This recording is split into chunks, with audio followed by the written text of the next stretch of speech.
Before you get there though, something catches your attention. No, stick it in there, a little more. Oh yeah, that's it, yes. How does that feel? Intense. Nice. Yeah, that feels right. Now I want you to take that and put it right. Yeah, you know what I'm... All right, so we're gonna play Dead by Daylight, Hooked on You Dead by Daylight dating sim right now, okay? If you're confused, good. Me too, okay? Seizure photosensitivity warning. Who's that? Huh? What now?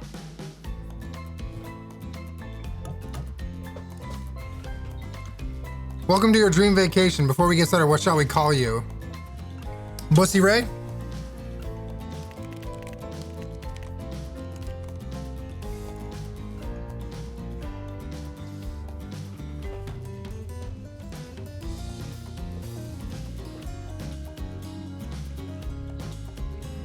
He's back. He's back to break more hearts. Oh my God.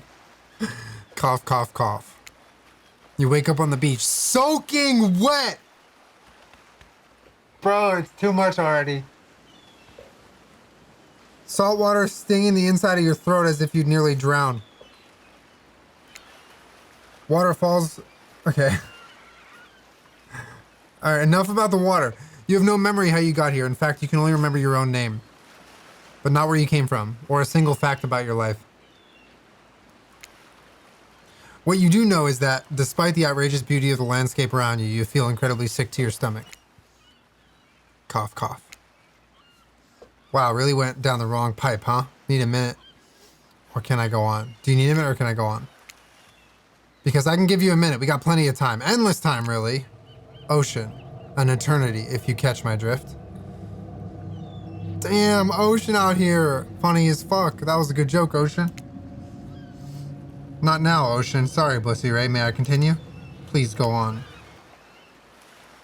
The Ocean is the character. Okay then, as I was saying, look down at your feet, ankle deep in the crystal blue water of the newly arrived wave. As the water recedes back into the ocean, it reveals a grotesque discovery. Huh! A decomposing face stares up at you from beneath the sand. All you can do is vomit. A stream of dark bile, bugs, worms, and other ick. Questions race through your mind. Who are you? How'd you get here? Who's behind this incredibly charming and well-spoken voice in your head? However, answers don't come easy. Your mind is completely blank. What will you do? Run, close your eyes, or dig up that face? Let's dig it up!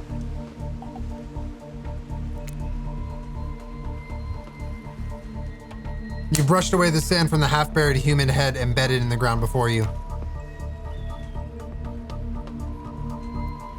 There's no body, just the head. As you pick it up, flakes of skin fall to the ground. The jaw falls open, revealing a gold coin sitting on the rotten tongue of this poor dead soul. Hey, what's up, the Ocean? Getting your hands dirty, I see. I like that. You're a take charge type.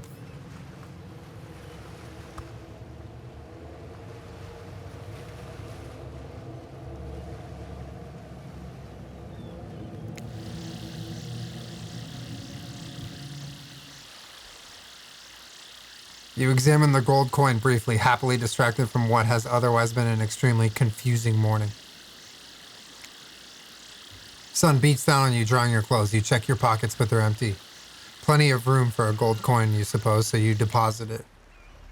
Wow, that's a nice coin you've got there. What if you were to spend it right now?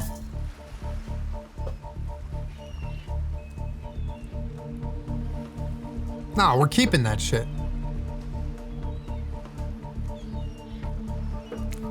No thanks. Look, I'm gonna level with you. That coin you found, it's mine. I dropped it yesterday and I've been looking all over for it. Dropped it into a dead person's mouth? Could you just give it back? All right, the Ocean.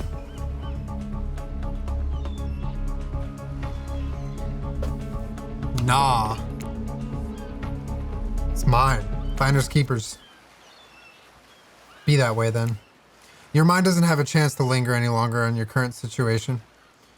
as you feel something bump into your foot. When you look down, you find a volleyball sitting in the sand next to you. You stare down, frozen. A voice calls out behind you. A little help, please. You turn around, and when you see what's waiting for you, your jaw just about hits the ground. 4 years happy to be here.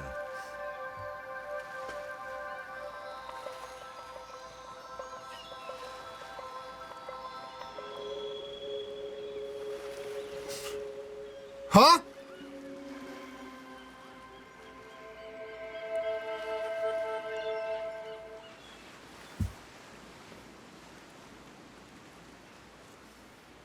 Let me just hide my cam for you real quick.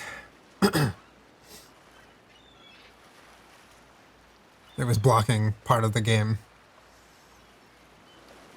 4 gorgeous monsters stand halfway between you and a well-tended volleyball court. Sheesh! Huh? Each of them oozes with undead energy, a magical aura reaching out and penetrating you via your eyes. Your heart begins to race. Curiosity, fear, desire. You can't help but stare at all these casually dressed, let's call them killers. I don't know. Not to be judgmental, but that's just the energy they put out.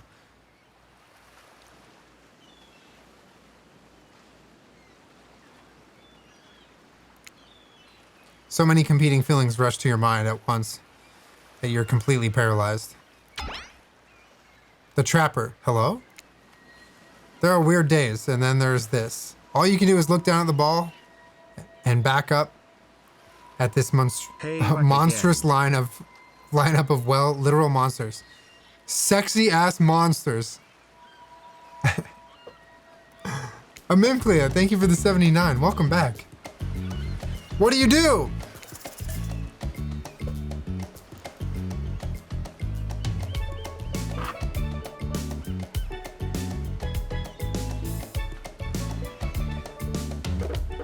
Toss it back. You bend down, grab the ball. It's warm from sitting in the sand on this beautiful day.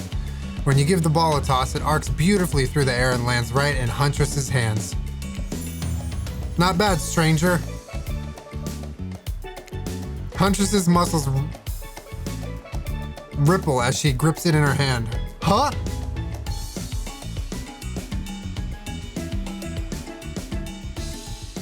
You look up and down and consider what it might be like to be held tightly in those strong arms. Well, warm perhaps, maybe a little sweaty, but that's okay, it's natural.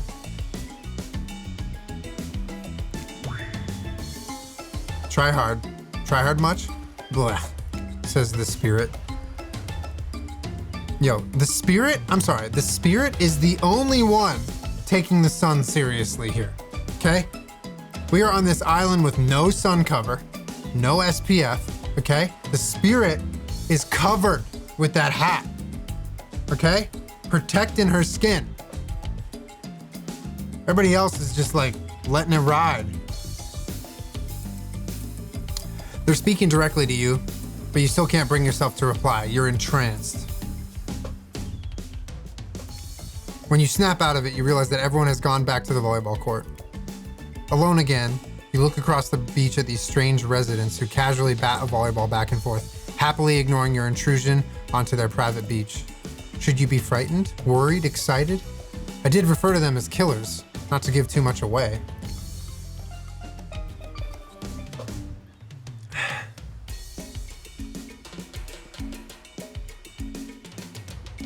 But at the same time, damn, they're looking very appealing in their own way, and nobody so much as lifted a blood-soaked finger at your direction.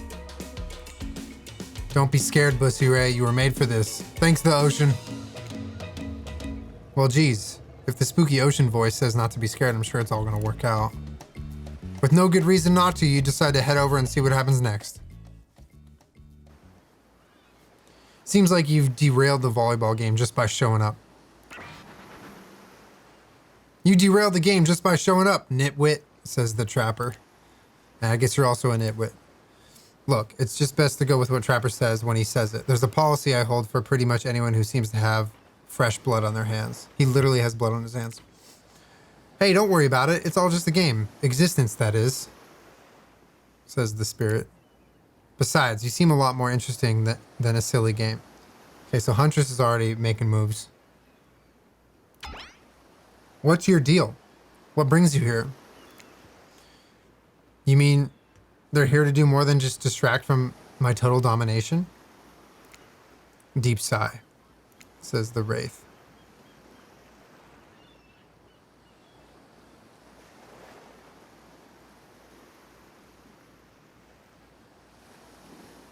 Wait.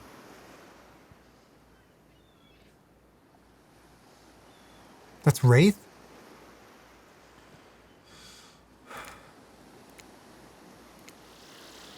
I just want to know, can I kill them or not? You know you can't. Oh yeah, not yet. Hey, Bussy Ray, you might want to know. Oh, sorry, you might want to, you know, say something. Actually, never mind, there'll be plenty of time for that soon enough. Right now, this group has some questions for you. Just be warned, this is a time quiz and it'll be very important later. Whoa! All right, we go. Very important. Or not important in any way whatsoever. Probably that one, can't remember. How attractive would you say you are? Very. I'd say I'm very attractive. What do you think very attractive is compared to this? Trapper flexes and his muscles are so tight you can practically see the blood running through his veins. He said vein!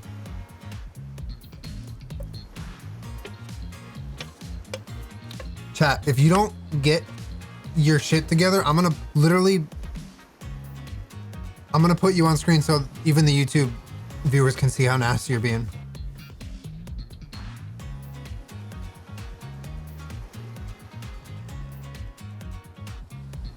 Everybody needs to go to jail right now. If you could have any superpower, what would it be? Invisibility, flight, or super strength? Ooh.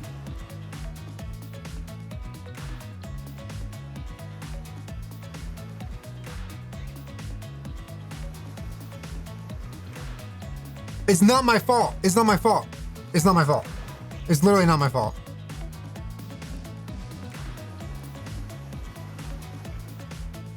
Okay.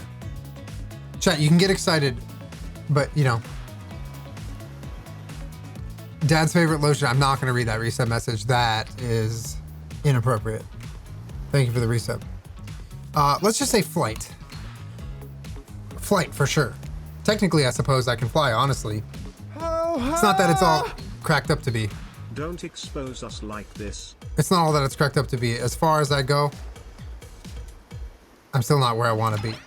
What's your best subject in school? Math, history, skipping class. Not math.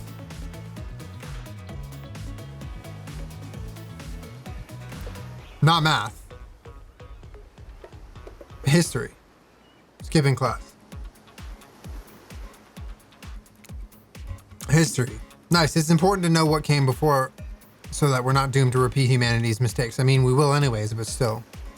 What's your favorite animal? Oh. You're really close. Dog, cat, or what the hell is that? Mustard? Dog. Cat?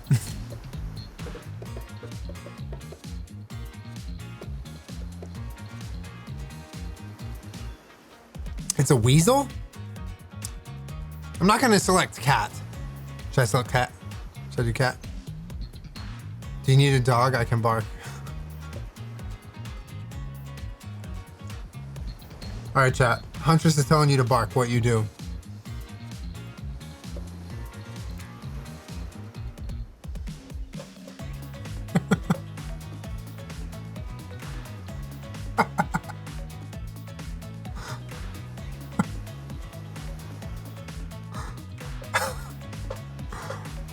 Okay, quiet. Calm down. Calm down. Sit. Okay. Dog. You'd look absolutely adorable in a little puppy mask. What's your favorite color? Blue, blood red, 3-day-old corpse. Is that a color?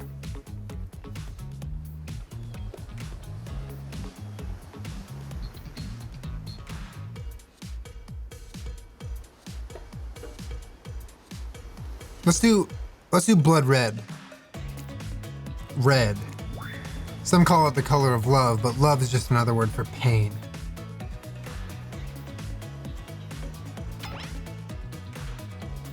What's your dream job? Astronaut, nightclub promoter, not working at all. Not working at all? No.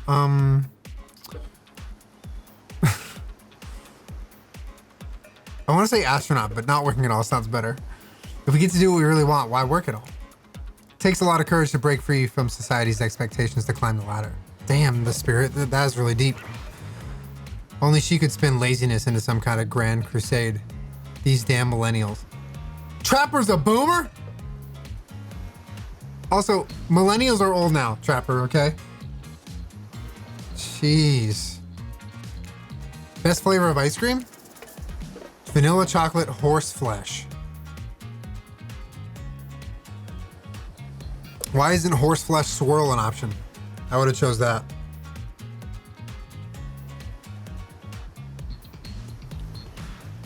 Chocolate. My favorite flavor is pain. Me too. Damn, these grippers! Put these grippers away, Trapper! What the? Same. Mine is vanilla, swirled with pain. Oh, swirl! Okay, another fan of the swirl. I think mint chip is the greatest flavor ever conceived myself, but enough about ice cream. Am I right? Shut up, the ocean! I'm flirting here with killers. Hold on a second, this reminds me, I am right. Always. It's a lesson you should learn before we go too much further. Do what I say if you want to survive. Pick mint chip. We're teaching lessons now, narrator? Oh, that wasn't the ocean. This is the ocean. That was just the narrator. You rascal, kill or be killed is the rule on this island, even for the faceless voices. What's the best flavor of ice cream? So now we gotta listen to them? I mean, mint chip is definitely the best, so.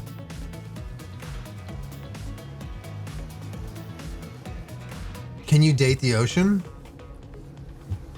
If you set your mind to it.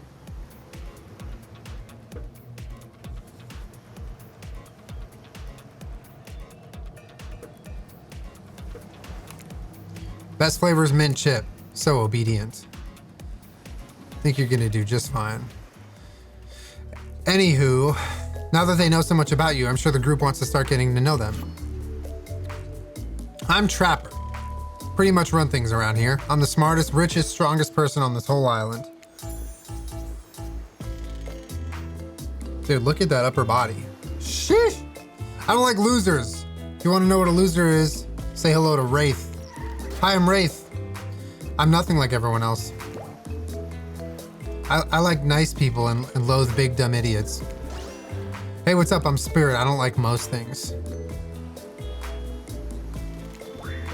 I don't really hate most things either. It's not worth my time. But the things I do hate, I really hate, you know?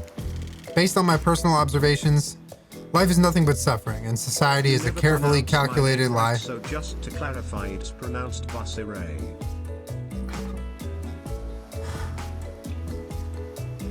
Carefully calculated lie to keep everyone subservient to those in power.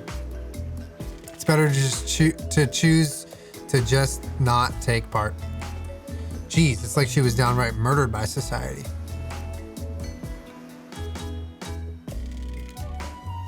Oh no, wait, I'm remembering Spirit's story now, and that's almost exactly what happened. Hey, I'm Huntress. Don't let these bummers get you down. There's loads of fun to be had on this island, along with lots of love. Oh, sorry, lots of fun. Sorry. There it is. Yeah, there is, if you know what I mean. Grow up, grow a body. Excuse me. I've explained this 1,000 times. I'm dead, but I'm not a literal ghost. I just create a trail of fog, and I'm not made of it. They're bullying the spirit, dude.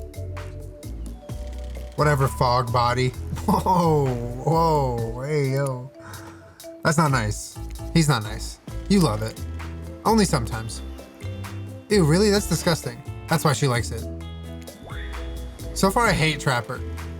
Don't speak for me. I also hate it. Stop speaking entirely, actually.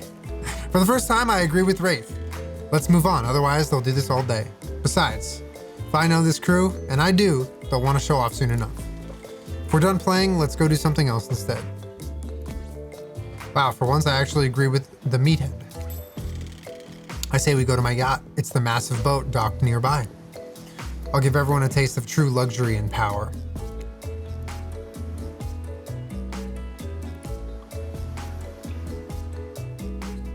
No, I just hate the endless, desperate, soul-crushing pursuit of wealth, the way it's flaunted needlessly, and the cruelty it engenders.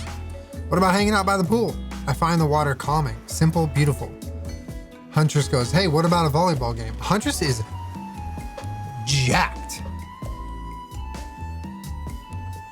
Just absolutely jacked. Thank you for always being here. My dad had a pretty terrifying health scare on Friday. It always helps me to come in and vibe and forget about my troubles for a little bit. Thank you, and Jenna, for being a safe space for so Abby, many. I hope everyone's okay. Hope everyone's all right. Appreciate the resub.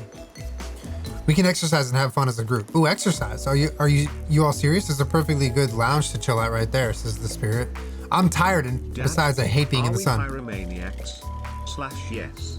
Yes, we are some.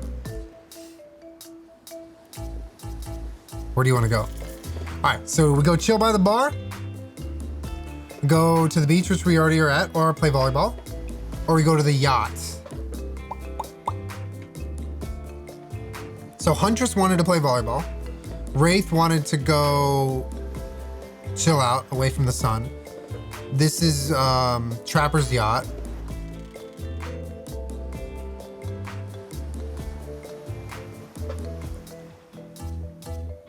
Volleyball because we're athletes. All right, we'll play some volleyball. Then we'll chill. I hate that I interrupted your game. You should finish it. Yes, I love to play outdoors. I also love to meet new people. I also love to bring them home to play. That's actually true. If you read her lore, that is true. It's very dark, but it is true. I'm sort of a big kid at heart. Obviously you are too. I like you already. I hate people who are too serious. They ruin everything. Well, they do if you don't handle them. Swiftly handle them.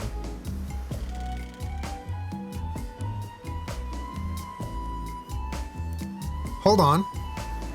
It's Claudette! And Dwight!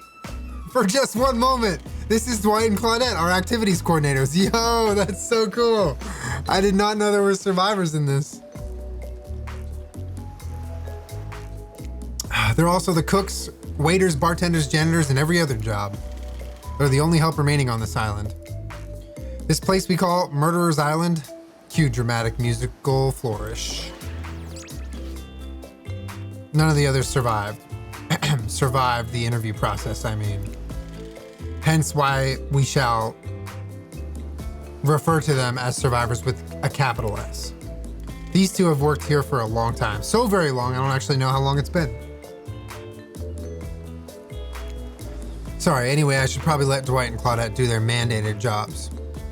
They sure look happy, but they're vibrating with a nervous energy that's starting to give me the creeps. Huh? We will now escort the group to the venue of your choosing.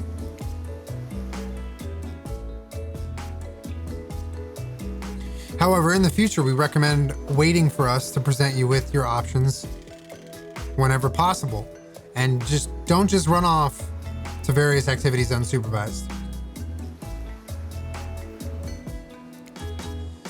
We don't have much autonomy around here. The least you can do is allow us to do our job.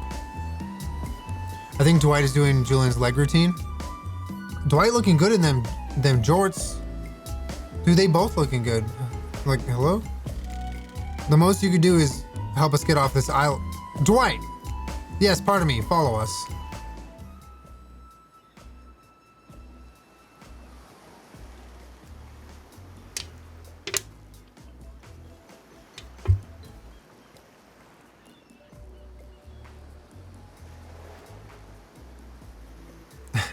Alyssasaurus, thank you for the resub. That's funny. Hey, narrator. Yes, something I can help you with? These two, Claudette and Dwight, did they just start to mention something about wanting to escape? Is escape an option? Should I be trying to escape? Escape? Them? Oh, no. I think you're mistaken. Seems like Dwight was asking for help to get off this island, though. Oh, right, yeah, that's true, he was. But he just meant that he wants to get to the other vacation island getaway. A couple miles south of here. It has a much fancier accommodations than this island.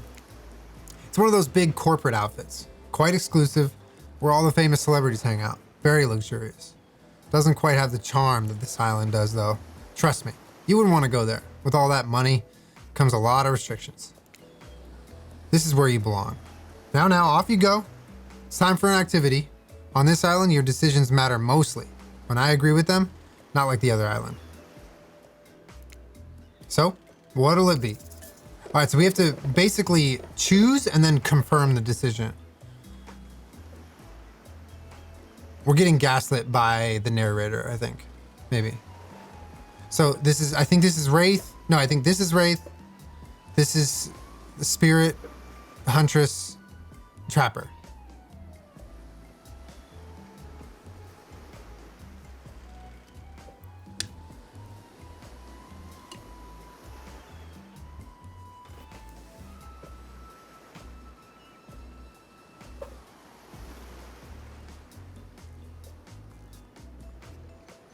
Let's get drunk.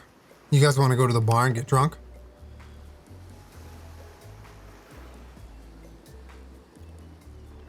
So far, Trapper is a bit much.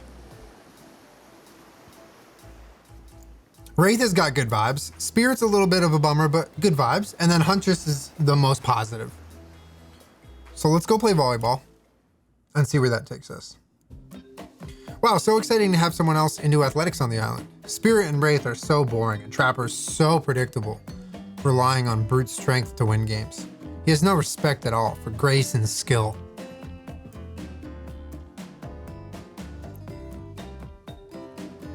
Even her boobs have abs? Okay. Chat, I'm trying to read. Thank goodness you didn't choose the yacht. What kind of person wants to be a sitting duck in the middle of the open ocean? You're just asking for a sneak attack from an elk. Wondered how long it would take for her to bring up an elk attack. The old elk attack. Game's starting up again. Make sure you're watching close.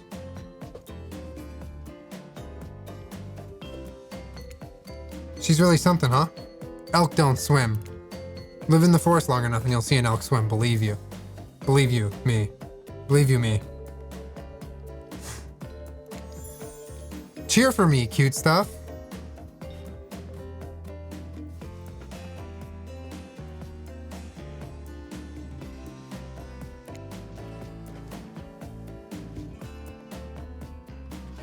The killers resumed their place on the volleyball court and resumed the match they were playing before you arrived.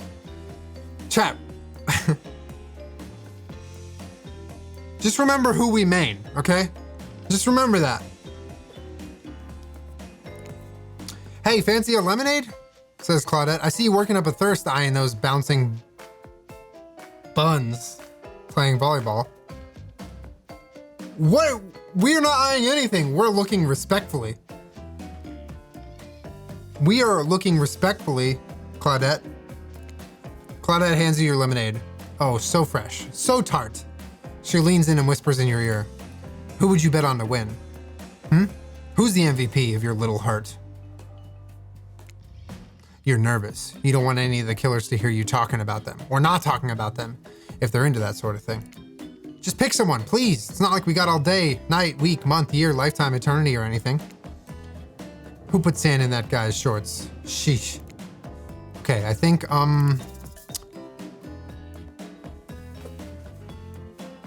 we have to pick which one we're watching the most. Well, this wouldn't make sense. He's definitely no. Spirit's not even playing. Or is she playing, just reluctantly, maybe.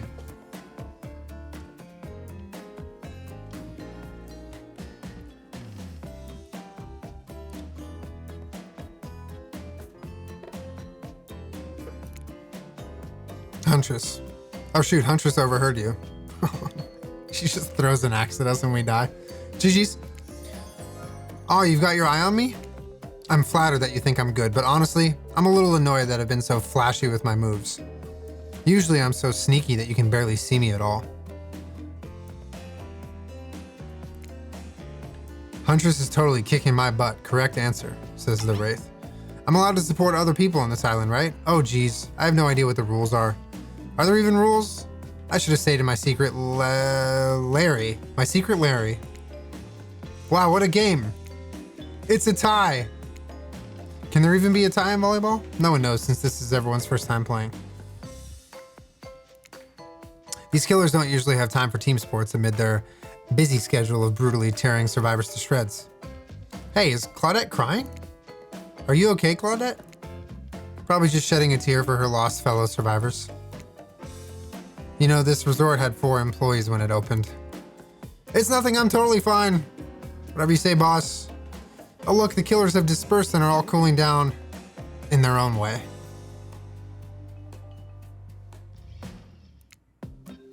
Spirit's reading a novel. Trapper is stretching sensually in between chainsaw curls. Wraith is standing on the beach, desperately hoping that the sand will swallow him up.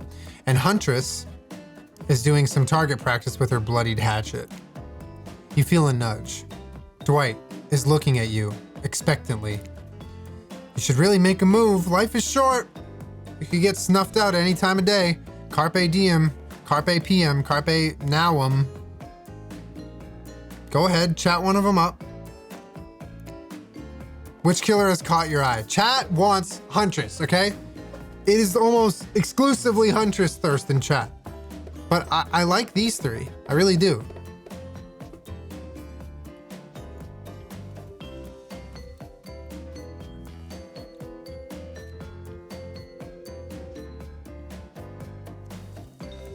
Wraith? I'm curious because we've been clicking Huntress, but if we switch now, I wonder how complicated it gets. Let's give the spirit a little love here. Let's see what she's about.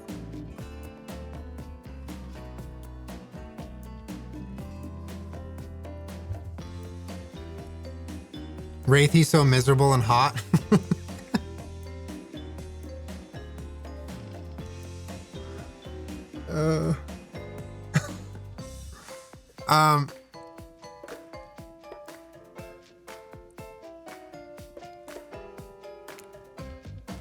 You make your way over to Spirit, who's deep into a thick paperback novel. She looks up at you. Surprised that someone like you has the time of day for someone like me. Weird thing to say since you barely even remember what someone you are. So far she seems like an unpredictable gal though. You could fix Trapper. Ian, he's all yours. What are you thinking about right now? Vengeance against my father. What else? Man, this chick is emo. Seems like she'd be great to hang out with at the mall and help you pick out a pair of giant ugly boots. Yo! They're not ugly.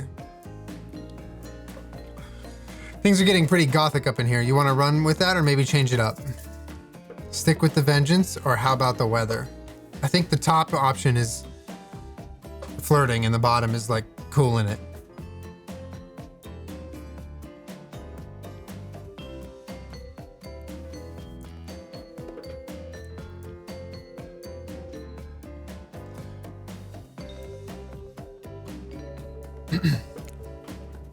I know, parents really just don't understand. It's like they were young once too, but they managed to forget what it was like. So frustrating. Right? And then they become so obsessed with their job, their status, wealth, and society, they become completely crazed and end up murdering their whole families. Huh? Yeah. Totally blows. I hate parents. My dad was like, "You're too young to get your ears pierced." And I was like, "But mom got hers pierced when she was a baby." And she was like, "It was a different time. Don't talk back." Then did one of them attack you with a katana? No, but my dad stepped on my foot. It really hurt because I'd been taking a nap. I didn't have any shoes on. We've clearly both been through a lot. I think you'd look great with pierced ears for what it's worth, says the narrator. Huntress, come on everyone. The fun and games can't be over already. I get it. Volleyball, not ruthless enough. Come here. Okay. Look at us. We crave action. We crave excitement. We crave the thrill of the hunt. That's a hunter's perk, right? It's time to see if our friend here has the hunter's instinct. I saw you surveying me like prey on the volleyball court, Bussy Ray. Huntress waves a bloody axe in the air and you step back nervously before you realize she's not waving it at you. She's handing it to you. Don't worry, I've got several of these. Oh, damn. It's important to hone your skills, especially when you're in a new place where threats may lurk around every corner. She must have the leather belt to get extra hatches.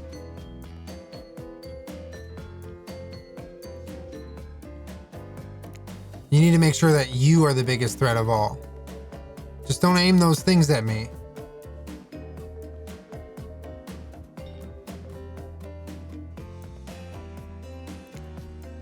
Mini-games consist of two parts. On top, a pointer which rotates in a clockwise direction. And on bottom, a target you're going to be pointing at. Sometimes the target is immediately visible, sometimes it's hidden until the pointer arrives. Press the spacebar to stop the pointer while over the target to win.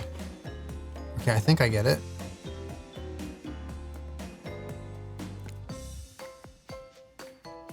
I think I'm ready. Let's do it.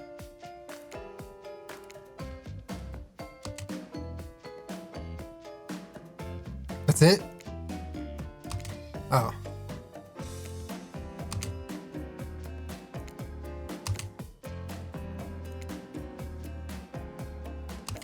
Fuck! Casual minigamer? Dude, that was hard. It was so fast at the end. I'm impressed. A worthy opponent. I mean, could have been better, but who's keeping score? For the record, I am, and you got 8 points. Hatchet throwing, cool, I guess. I like my stabbing to be a bit more up close and personal. Somewhere a loud horn blows and the survivors snap into action.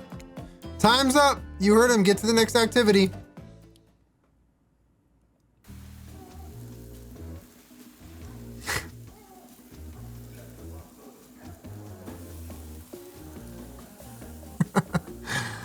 Seems like the next activity is mealtime. How quaint. You were expecting what? Capture the flag?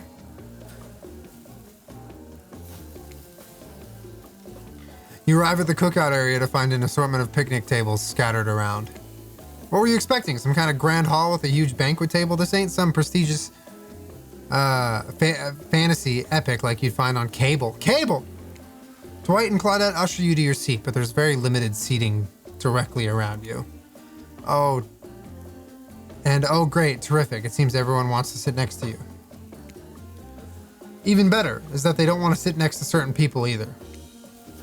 No one wants to sit next to Trapper. Meanwhile, he refuses to sit next to Wraith or Trickster. Trickster!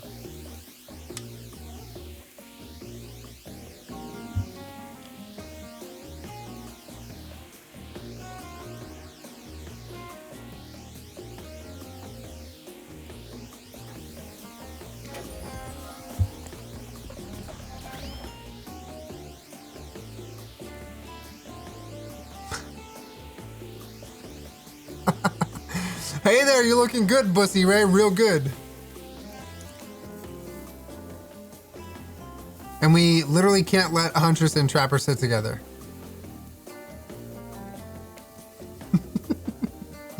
No, seriously, their arms are too big. They can't fit at the table if they sit side by side.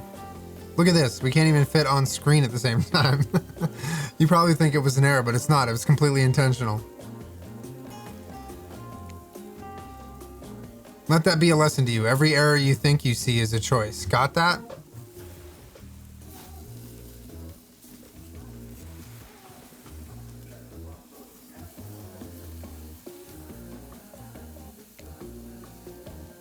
Dwight and Claudette are directing traffic. You sit on one side, the rest of them will sit opposite you. Huntress and Trapper can sit at the ends with their enormous, sexy arms. Now that everyone's sat, we can begin dinner. Tonight's meal was prepared slowly and carefully, with both love and hate for 12 hours over a spit. We hope you all enjoy. We really, really hope you do.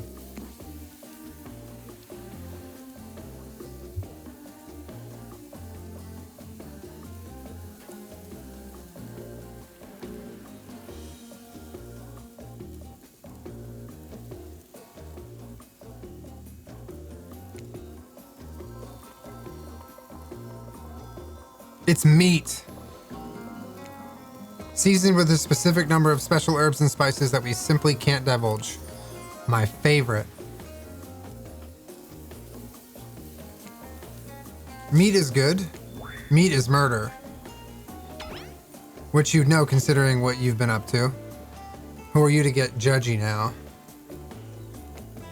I'm just sharing facts, and you need to murder something to eat its meat, so that's like technically true. Technically true is the best kind of true. Okay, enough yapping, let's eat.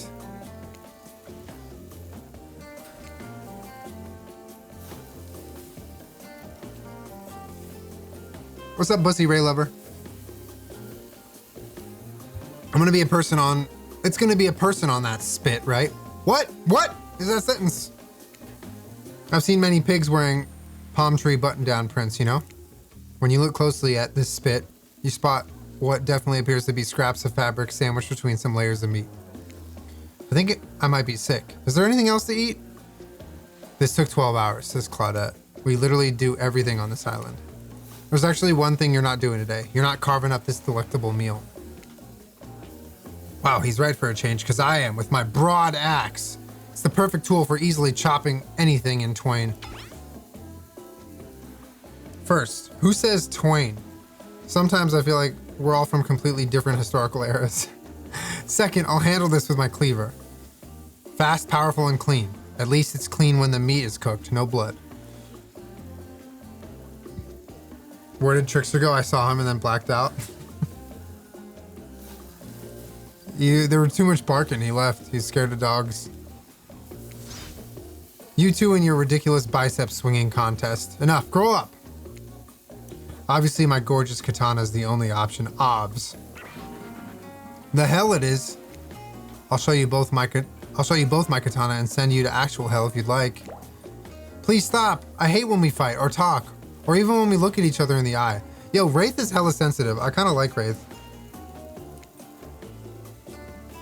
I can do it. I have the skull of Azarov. Great. Instead of slicing it up, you can club it to its second death. He's a Cancer. Yeah, he's sensitive for sure.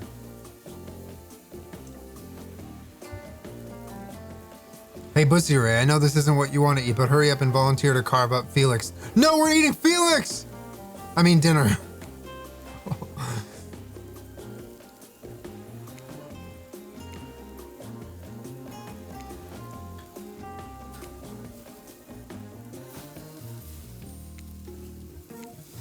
Here's the machete, freshly sharpened. Minigames consist of 2 parts. Okay, we go. Is it the same damn thing? Oh my god, we gotta chop Felix for the minigame?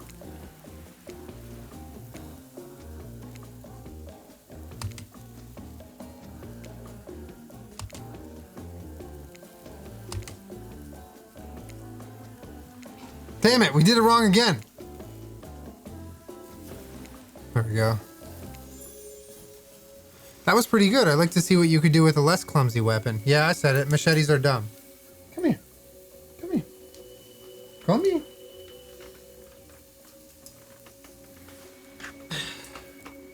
Bunny break. Hi. Hi. Hi. Why you leave? Why you leave? Why you leave, Galgo? Don't leave. Don't leave. Come here. My Galgo. wake up.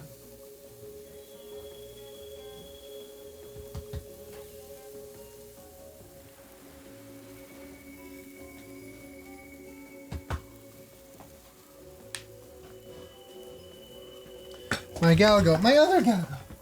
Hi.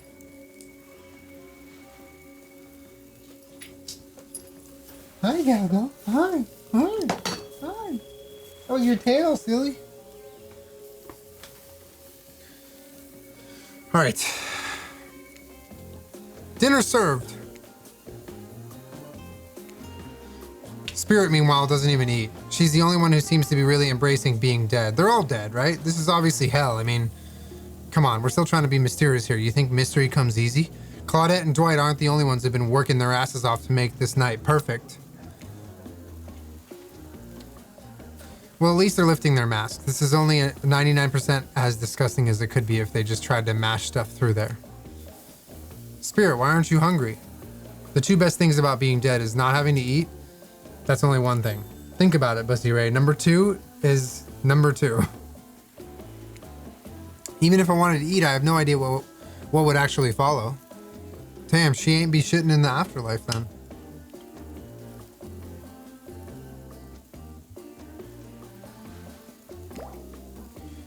See how deep this cut on my abdomen is? I don't think my digestive tract connects anymore. Between the food and the behavior of this group, this might be the worst meal in history. But even worse is they're staring at you. You're not eating. They don't like that. I think they want an explanation why. What do you want to tell them? This is gross. I'm sorry. Look at that seagull.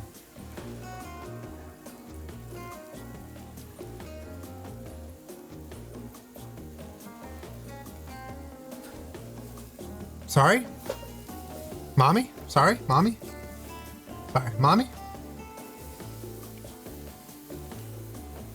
Look at that seagull. Wow, you ever see a seagull that big? I haven't. That's incredible. Anyways, what were we talking about? Lame misdirect. Oh, she just called us lame, chat. Yeah, she's right, Bussy Ray. Pretty lame. Own who you are. Never compromise. Didn't you wash up on this island with no memory of who you are and how you got here? Yes, you did, poor thing. You have no idea the last time you ate a real meal and you've been standing in the sun. But the seagull. Oh, we just made a lot of good points. I swear, you're beginning to feel lightheaded. It waved at me. Either that or someone poisoned you. No, wait, you haven't eaten. You can't be poisoned. You're about to pass out.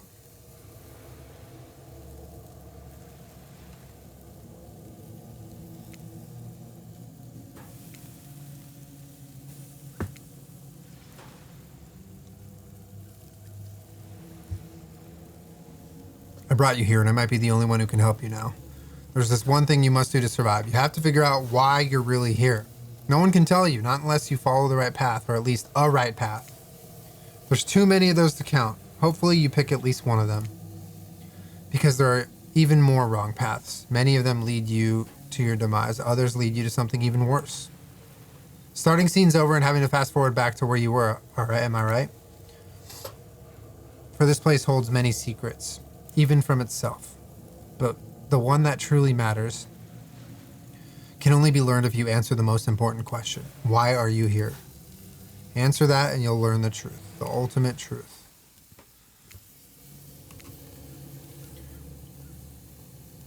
You've made many choices by now. Some of them I liked, some of them I didn't.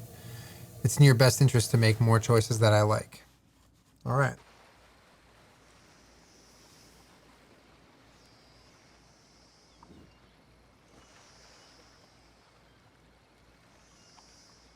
You wake up to find Huntress holding your limp body, gingerly pouring cold water into your mouth.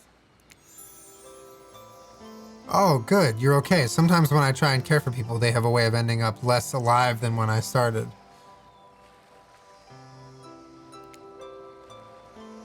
Which would be a bummer if that happened to you. It's been so long since I had a normal, happy, healthy, living person around. She's carrying us, chat.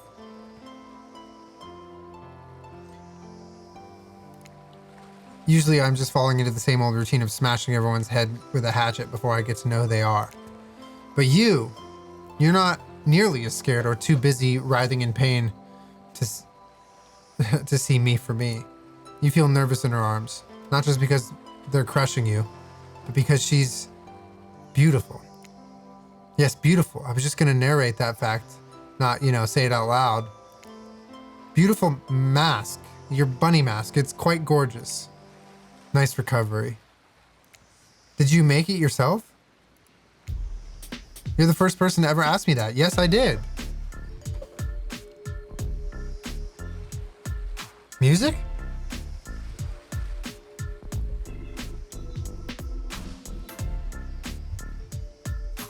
DIY queen. You seem so quirky and cool. You could do anything. Own an Etsy store, be a doctor. Why is it that you kill people? Huntress sighs. You can practically see the memories flickering across her eyes, but she hasn't tried to kill you yet, so that's a good sign. It's all I was ever taught to do as a young girl, so I thought it was right. She's blushing. Your line of questioning has made her nervous. Hey, you didn't eat much at dinner. Want a snack? She offers you some jerky. Probably human jerky, but her spice game is on point because it smells damn good. Do we eat the jerky? Do we eat some of dried up Felix, maybe?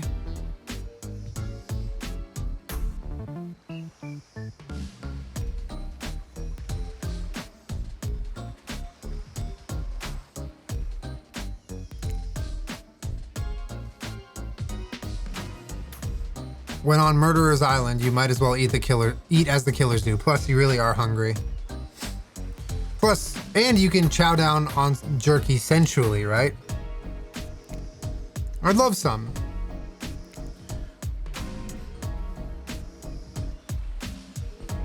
After a moment of quiet chewing on what you choose to believe is not human thigh meat, you decide to be bold and ask another question.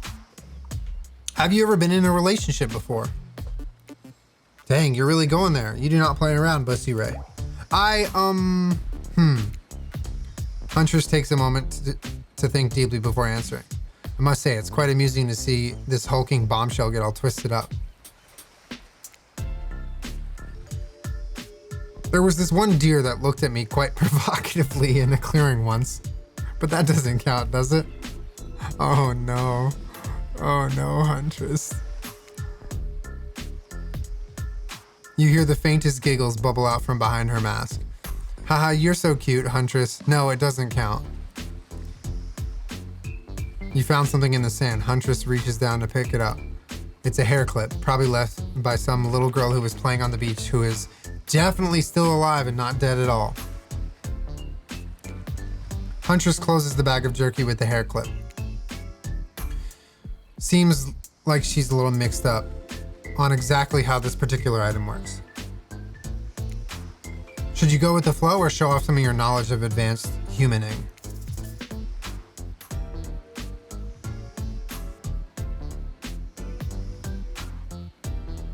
I think we just go with the flow. I don't think we change it up. Huntress is admittedly a little scary. Might be best not to correct her at this very moment.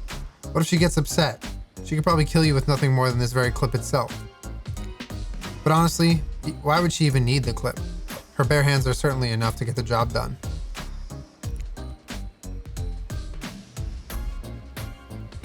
You're feeling ready to get back to the group and have a lie down.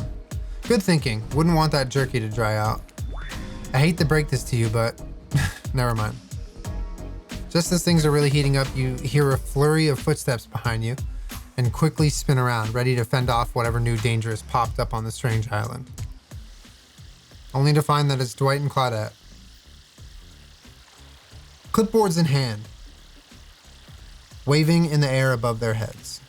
It's very important that we stick to the itinerary and attend each event as scheduled.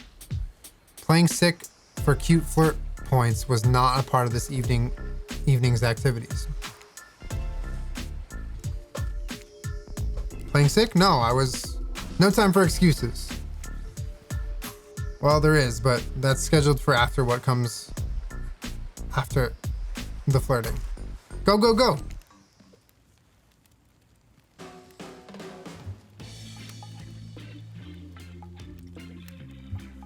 Oh, nice little fire by the beach.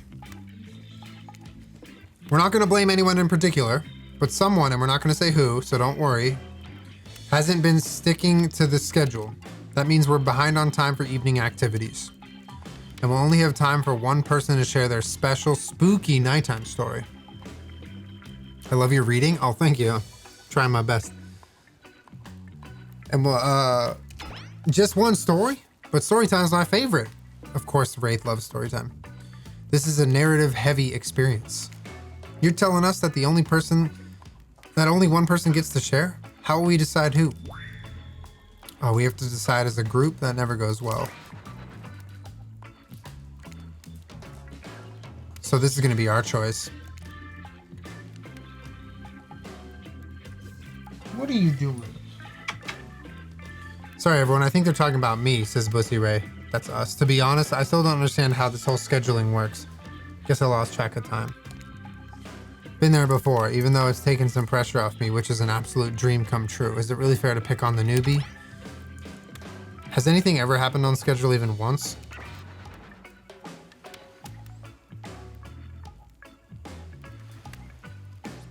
We all know you love to kill. It's almost all you talk about. Nobody named any names. Who even knows any names? Not us. I renounce my name. Who's Donald? Who's Dwight? Who even knows anymore? Call me nobody. But we still got to get started on his name's nobody now on story time. So, or wait, is Huntress nobody?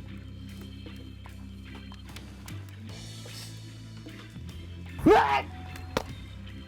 35 months. Pick somebody so that this tropical vacation doesn't turn into a bloodbath. So I can pack. I got my first house. I kind of feel like Wraith is going to be a good storyteller. So a little stressed but excited. Thanks for good vibes to pack to Julien. Hey, Lissa, congrats. That's amazing. Oh my god. Oh my gosh, you're owning. All right, we're going Wraith for the storyteller. I choose you, Wraith. Whoa, this entire experience is being carefully crafted to avoid IP infringement lawsuit. Let's be careful with the catchphrases, will you? That's funny. I'm not really one for scary stories. Life is scary enough as is. You literally carry around a skull and a spine as your little prop. As the other killers laugh, Wraith holds up his skull and gazes into its hollow, dark eye sockets. Sierra. As the other killers laugh, Wraith holds up. Yeah. If you're looking for something Shakespearean in this story, look elsewhere. This is a tale of madness, of staring at the soul of death and never returning. Thank you for the spoiler warning. Once upon a time, a young man worked at a junkyard. The man was quiet, kept to himself, just wanted to avoid trouble. While the boss dealt with clients, the young man operated the crusher, turning old cars into cubes of twisted metal. One day, right before crushing a car, he noticed something. Blood. Drip, drip, dripping from the trunk. He opened it and found a frightened stranger, bound and gagged. This young man reeled. Was he about to accidentally murder this stranger? How could this have happened? He freed the stranger, who ran off into the waiting arms of the boss, the owner of the junkyard. Before his shaken employee could tell him about the mistake they had nearly made, the boss took out a knife and swiftly slit the stranger's throat. The young man fell to his knees, unable to comprehend what was happening. As he stared into the ground, too shocked to cry, the boss approached him. "What did you do?" he asked. The boss, "I did your job for you." "What do you mean? It's not my job to crush it's my job to crush the cars." The boss let out a miserable scoff, his face contorting in evil disdain for the pathetic wretch in front of him. "Why do you think we're crushing these cars? To save space? Who do you think my clients are?" I don't know," mumbled the young man. "Yes, you do," screamed the boss. "Deep down, you've always known what was happening here. You just didn't want to admit it to yourself. Your hands are not clean. My clients give me money and I take care of their problems, eliminate their witnesses, tie up their loose ends, or actually, you do."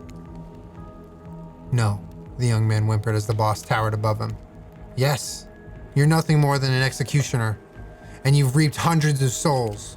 The young man's body shook with soft spasms as he tried to stop crying. It was when the boss started laughing that it happened. Something in the young man changed. He stood up, now taller than the boss. A faint glimmer of fear overtook the snarl on the old man's face. The young man's face was empty. Empty as he grabbed the boss's throat and dragged him to the car in the crusher. Empty as he picked the boss up and stuffed him inside. Empty as he slammed the trunk down on him, its stupid fat head sticking out, begging for mercy. Empty as he started the machine, staring at the boss and its sniveling, crying, wet face. Empty as he grabbed the boss's head, dug his fingers in farther, piercing the skin. Empty as he squeezed and pulled. Empty as he heard bones popping and snapping. But when the boss's head, still attached to his spine, pulled cleanly out of its disgusting sack of a body, he smiled. Wraith stares back into the eye sockets of his skull. Doesn't matter how good you are, how innocent, how kind, how full of love you once were. When you look into the eyes of evil, you'll surely go mad. An awkward silence falls upon the room until... Ooh, we should ask about the story.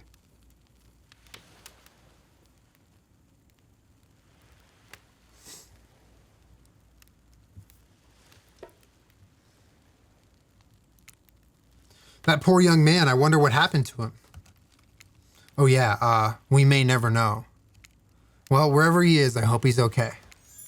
Can't tell, but I think Wraith just smiled. Sorry, it's just weird to see him do it. On that note, everyone decides it's time to take a break and split up for a little bit so they can all have a moment alone before bed.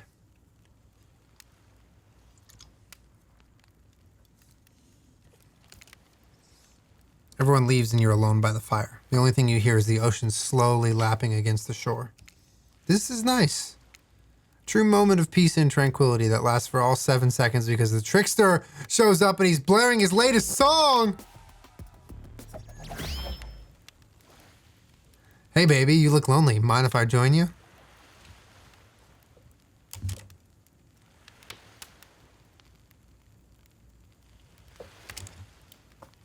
He doesn't wait for an answer. I know you've been hearing from these guppies all day, but I want you to hear something from a big fish like me. Something special those in charge of this island don't want you to hear. I'm the ultimate catch of this island. The only lobster in an ocean of sardines.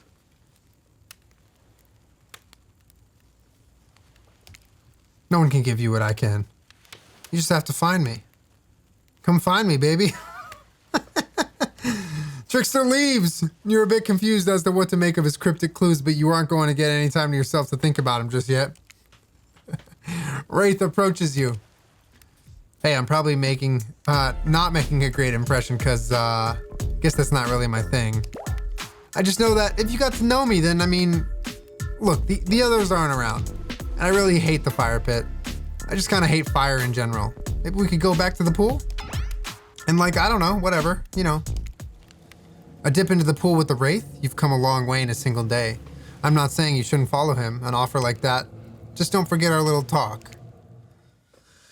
Oh, the fucking ocean. Always raining on our parade. You and your storyteller friend slip into the water. Hey, it's just the right temperature. Day of the year.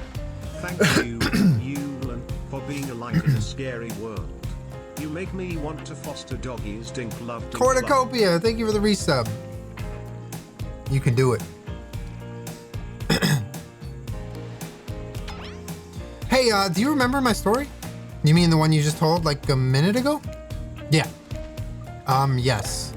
Do you, I mean, like, what did you think of, the young man in the story? Do you think he's weird? He's not weird. Because he's talking about himself.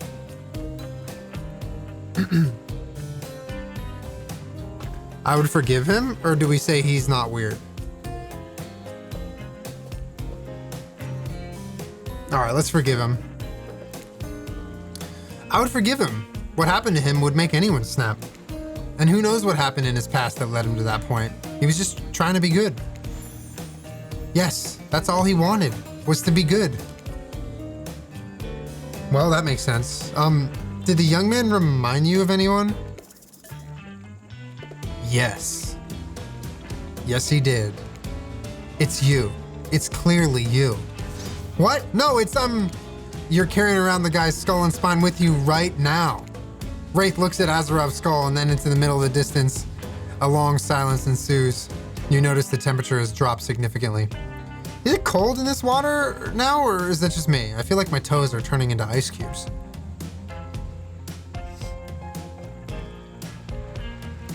Wraith seizes up and squeezes his eyes shut. Please, I can't be around any cube talk. Not since I heard that story from somebody else a long time ago. Classic cube talk. The story you just told us 2 minutes ago? Exactly, that one. It wasn't about me. Usually we'd be nervous that we were about to make things awkward when we barge in, but obviously we couldn't hold a candle to whatever was happening here tonight. Either way, time for bed. For you, not for us. After you go to sleep, that's when we party. After spending all day cooped inside these tight little safari-themed resort uniforms, you just know these two rage late into the night, but you're not here to party with them. You got your own repressed relationships to tend to. You head over to the campfire. The heat is comforting on this chilly night.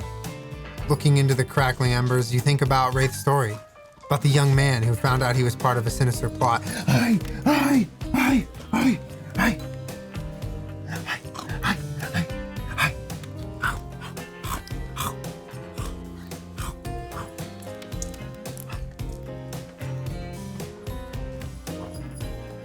Eno, come here.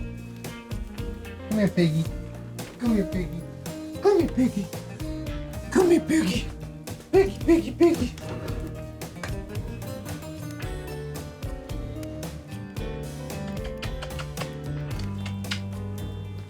Piggy, piggy, piggy. Piggy, piggy, piggy, piggy, piggy.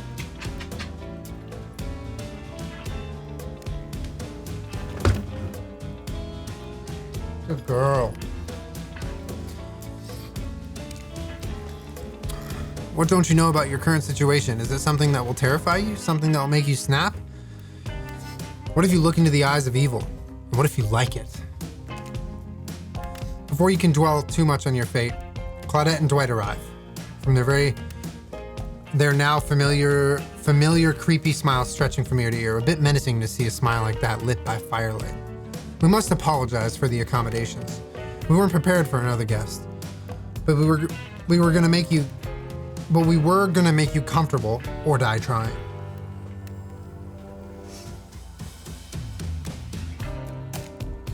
Hand over a pillow and blanket and welcome you to snuggle by the fire. Perhaps some music will put you at ease. Just try to keep the volume to a minimum. Oh, here we go. Mini game, baby!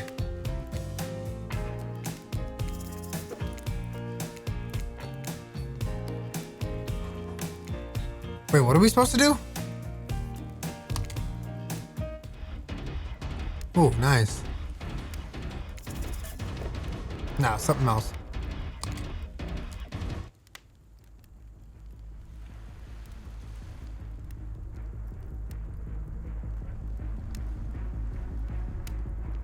No, something else.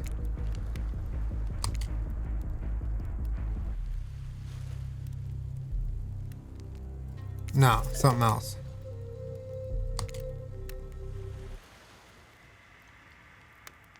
Nah, something else. Nah, something else.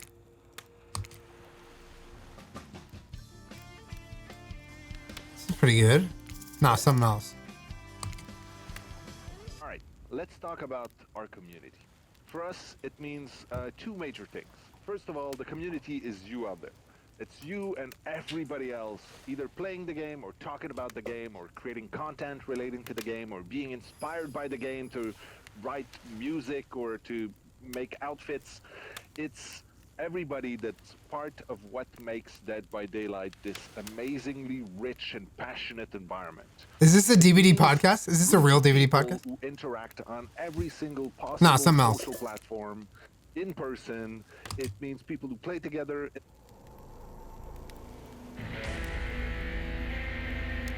Oh, this one's dope. Not something else. I was just trying to get an achievement for listening to all of them, but I don't know if it works.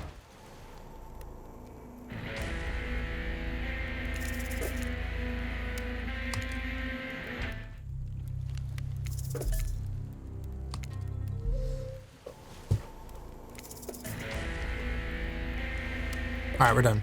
Good job. Ooh, who would you like to summon to your side as you lay by the fire? Wraith, Trapper, Spirit, or Huntress?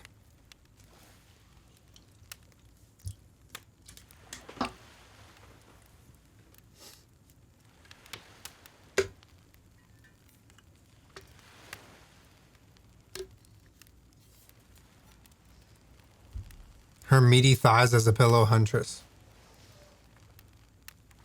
I mean, if we're looking for someone to, you know, comfort us by the fire, physically. Hold on, I'm gonna just let you think about this for a second. I hear Lonnie in the other room. Okay. Have we decided as a group? Who's gonna cozy up by the fire with us? Laying by the fire, but standing up IRL. All right, Abby, I'm standing up.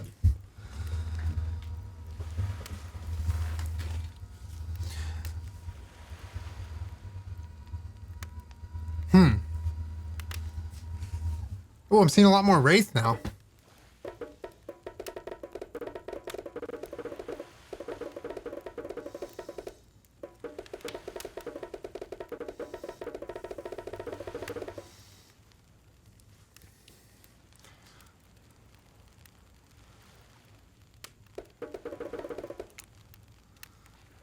Wraith, are you around? I was wondering if I could get a little company. I can't really sleep. Oh, that happens to me a lot. Okay, don't laugh. Promise? I promise. I guess my secret to falling asleep is listening to the sounds of bells or chimes. Think of it as white noise to drown out anything you might be hearing that's keeping you up. Chat.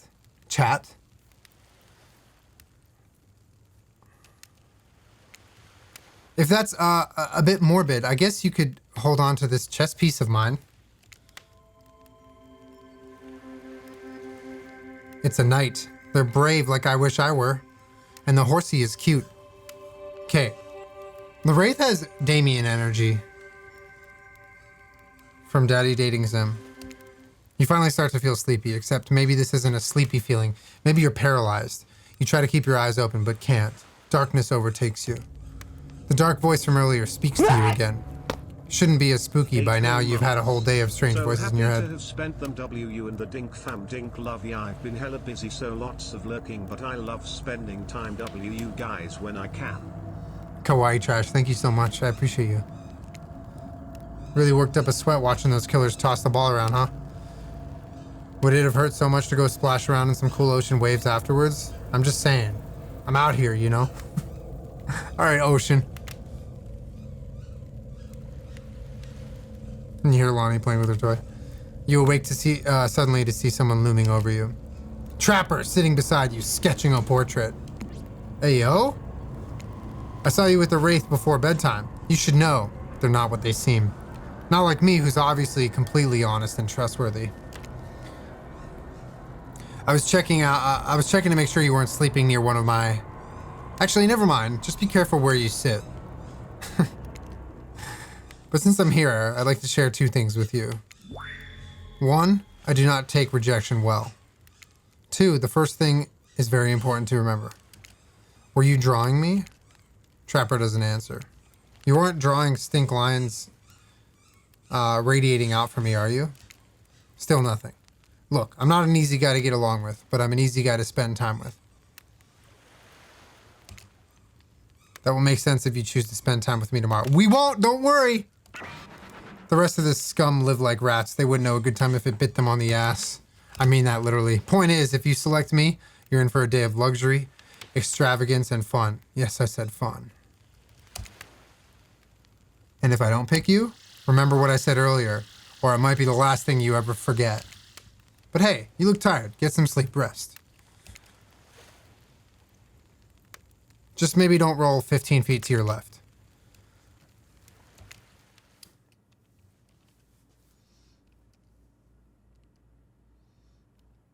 Wait a second. Where are we? This isn't... Oh geez, it is. It's one of those reality show confessional rooms where all the contestants talk directly to the camera. I think today went really well. There were some of my first interactions with someone who isn't a parent that didn't end in bloodshed or untimely perishing in my Russian cottage. So I'm counting today as a win no matter what happens. What do I think of the newcomer? Do I have to say? Oh, I do. Attractive, mysterious. I really don't know many other words since I was raised by my mom in the woods until she was skewered by an elk and I had to wash her entrails off my Seraphan.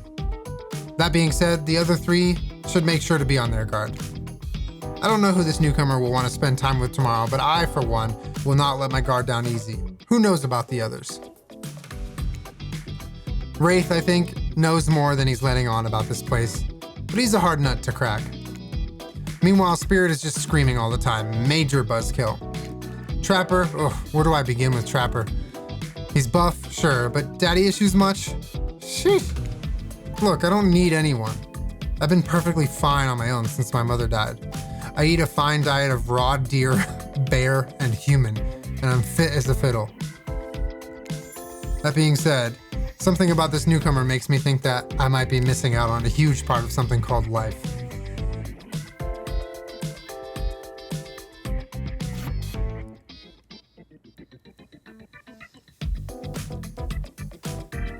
This is weird. I don't care enough to kill this person, but if anyone else wants to, I don't care enough to stop them. I might just kill Dwight to feel anything again.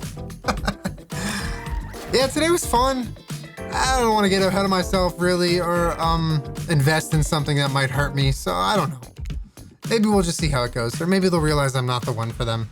They seem pretty smart, so that's probably what'll happen. I gotta learn to go easier on myself.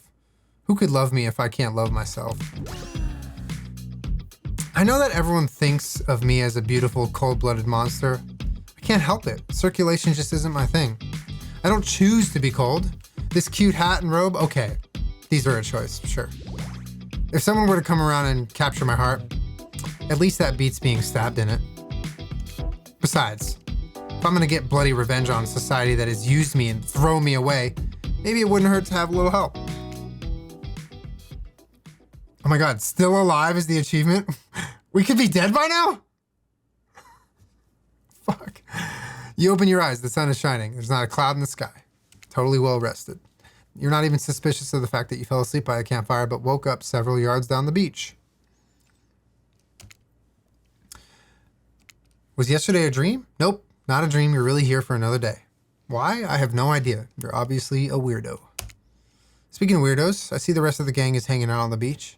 This is definitely not a dream. I wouldn't rule out a nightmare just yet, though. At least they make for a sexy bunch. And talk about sexy, here comes the trickster carrying coffee.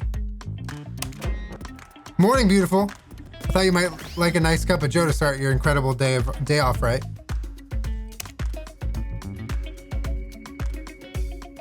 Trickster seems suspiciously cheerful. I'm sure there's nothing nefarious behind his joyful demeanor, though. Everyone knows musicians are morning people. I also want to wish you luck. Today is an important one. My only regret is that I won't be a bigger part of it. Budgeting issues. So I'm just swamped with engagements. Especially on the other island. Trickster winks at you. If you want to ask him how to reach the other island, now's the never mind, he left. He's gone, chat. He left. He gone. What the hell was that? They don't call him Trickster because he's good on a skateboard. And he definitely didn't get that name because he brings people drinks so they can have good morning. That was almost certainly not coffee. 56-month speech. I love you, Julien. Get back to Extreme Sport! Oh my gosh, welcome back. Thank you for the resub.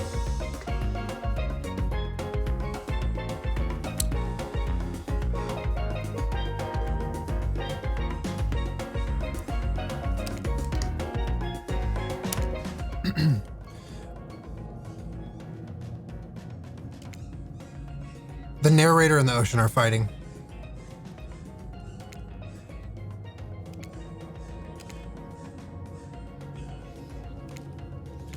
Even this place is an eternal prison of pain, and I'm not saying it is. Even if this place is an eternal prison of pain, even a place of extreme horror can still receive a 5 out of 5 or a 10 out of 10 thumbs up review. True.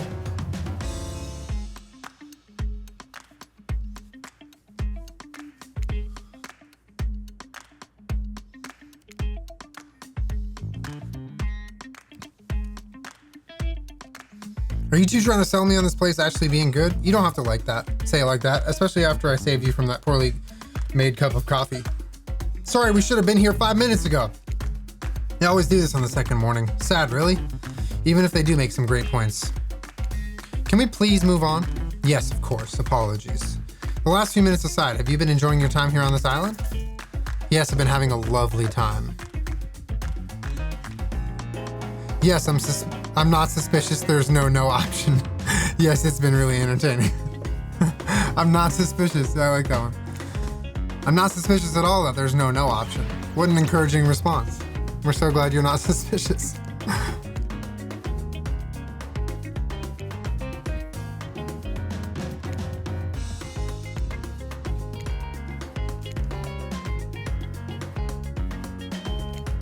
Would you please sign this disparagement agreement?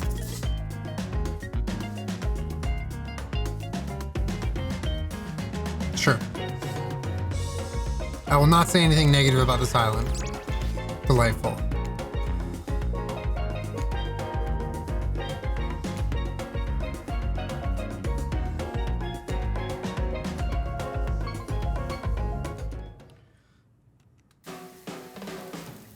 Perfect timing. Everyone rolls into the dining area to lard up those sexy little bellies with pancakes. Huh? So much for maintaining these beach bods. We're all half naked in a tropical paradise. Can we get some strawberries here or yogurt? Magic powers will only get you so far. Even killers watch their sodium intake. Take your plate and sit down. Thinking about yesterday was a whirlwind of feelings you experienced.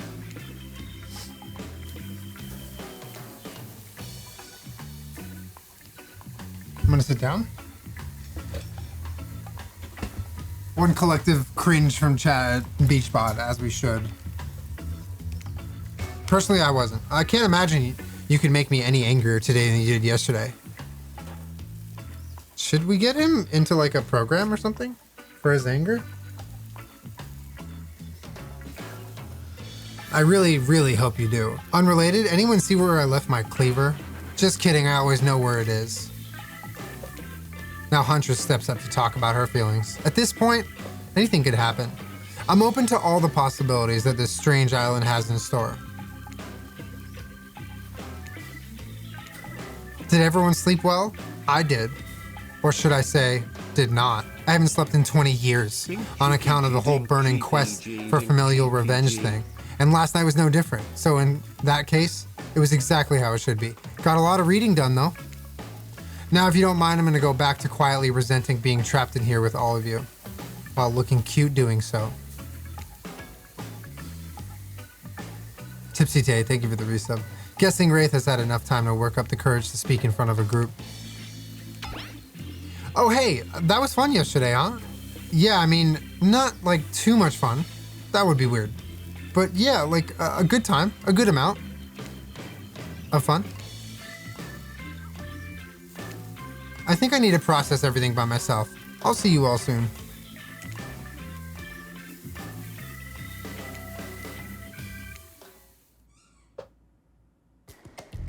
After breakfast, you head to the hot tub by yourself to clear your head. Yesterday was, in short, a lot. Before you get there though, something catches your attention. You hear that?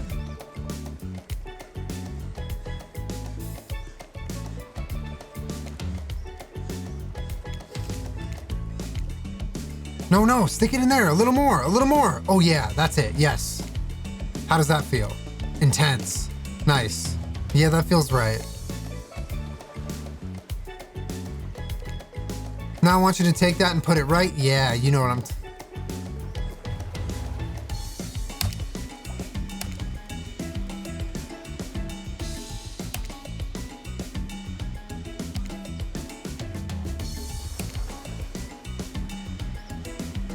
I wish I could undo that.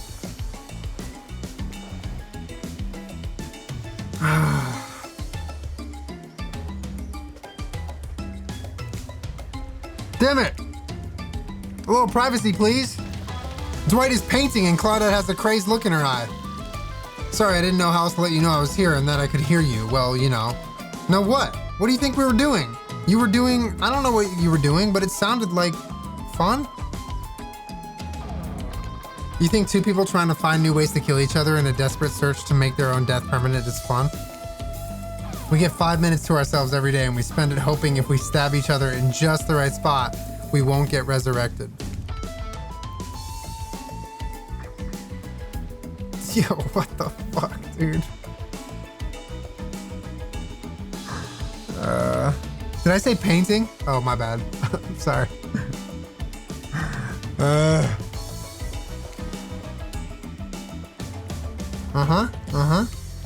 Did you actually think we were me and him, Dwight? You don't have to laugh that hard. I get it. Laughs.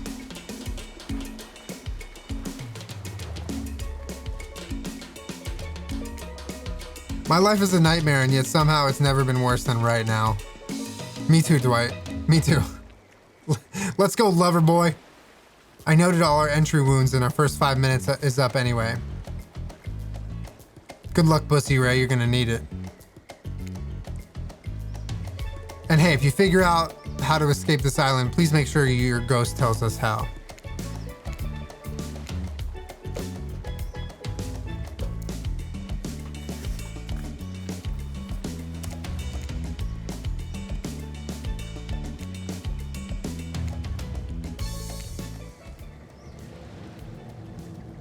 Come on, Ocean. Leave us alone.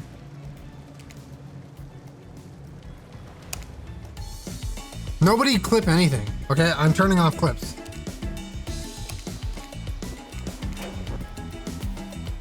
It's Trickster! Hey, babe! Breakfast is weird, huh? Everyone just getting up and announcing how they're feeling? What's that about? Some forced kind of check-in with the group? I don't like it. Fishy. Lazy. Whatever though, breakfast is dumb. No one should eat before noon or after 4 p.m. Yeah, I do intermittent fasting. You see my abs, by the way? Maybe you can see them later at my private stage on the other island. You know, IP Island, where all the Hollywood celebs hang out. If you play your cards right. Could give you a private show. Catch you around.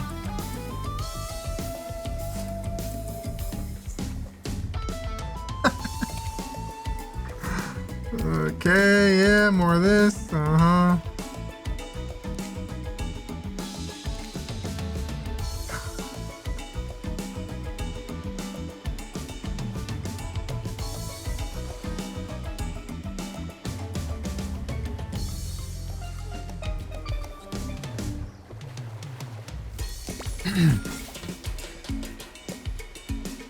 Huntress! Alright, we should get out of here. I know a place that's quiet and out of the way. No one will be able to hunt us. I mean, hear us.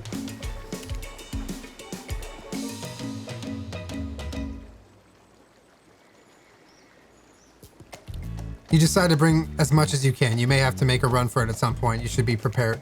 But of course, you washed up on this island with nothing but the clothes on your back. So you've got nothing to gather. Are you ready for this? They call her the Huntress, not the Hugtress. You look up at this towering goddess trying to form a sentence when suddenly, before you can decide if you want to go off with her, the Wraith interjects. I don't usually do this, but I had a dream about you last night, and yeah, I mean, like, not like a weird dream. I don't know. I just wanted to tell you about it. You maybe want to hang out with me today? Why am I so bad at this? No worries if not. Huntress seems pretty great too. Tough choice. You weigh your options quickly because you can only go on one date today, and you don't want to be hacked to pieces for saying the wrong thing.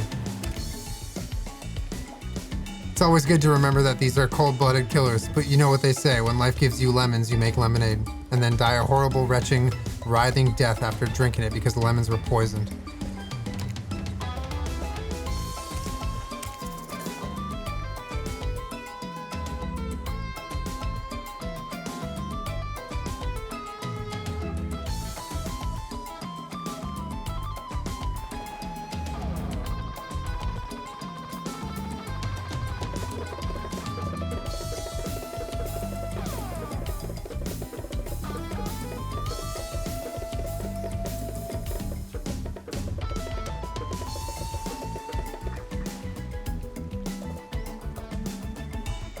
Should we take a poll?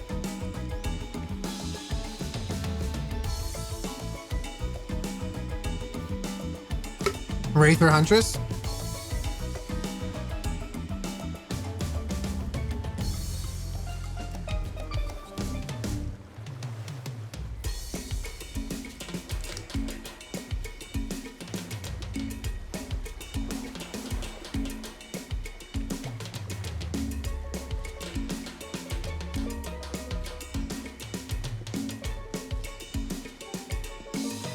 All right, thank you, mods. The poll is up in chat.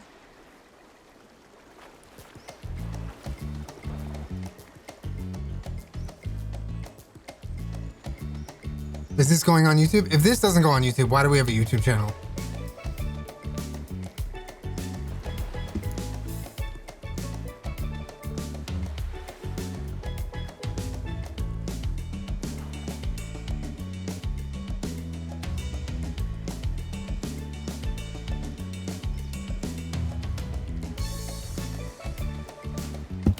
Is it close? Holy shit. Oh my god, it's close. Huntress is winning by 52 to 48%. Y'all get your votes in. 49 to 51%. Damn, this is close.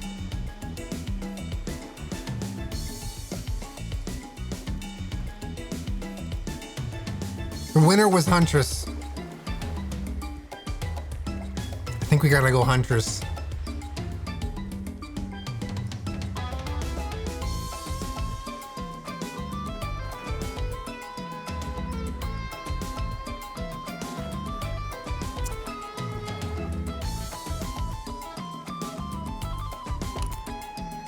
I gotta go with Huntress. I feel so bad. Wraith just put himself out there and we're just like, nope.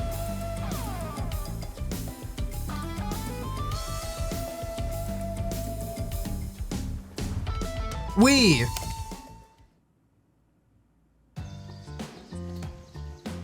Forest friend. Oh my god. We're going to the forest with Huntress, where she brings her victims. You and Huntress make your way to the secluded beach house. Your heart thrums in your chest. Don't look up.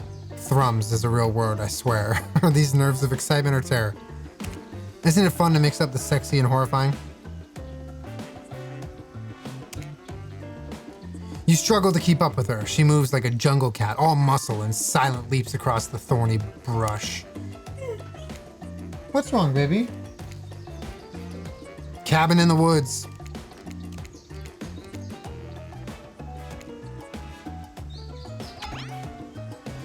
Will you let me inside? Why do you need an invitation? Are you a vampire? Haha, no. Oh. Is it just me or did Huntress seem a little disappointed? Lonnie, what's up, baby? You need to go outside? Go out?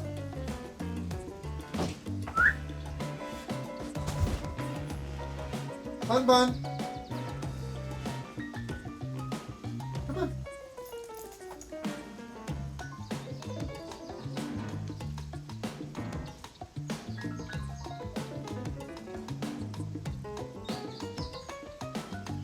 Who's pegging?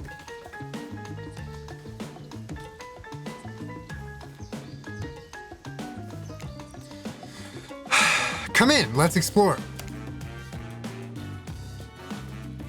You follow her inside. It's creepy, rickety, and definitely not up to code, but it has a certain homey charm. You're quite the decorator. She blushes and lifts up her entire dress.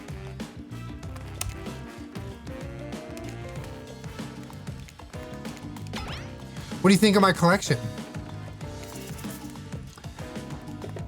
It's so much, or I could learn to like this, or I'm more of a minimalist.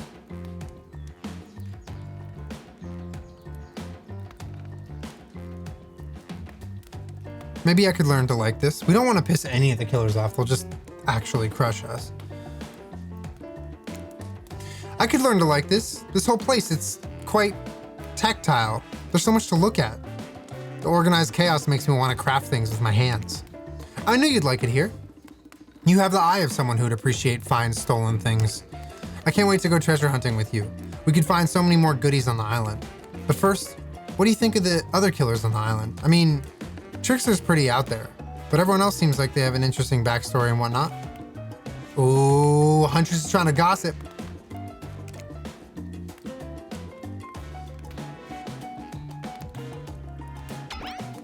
Why, are you jealous?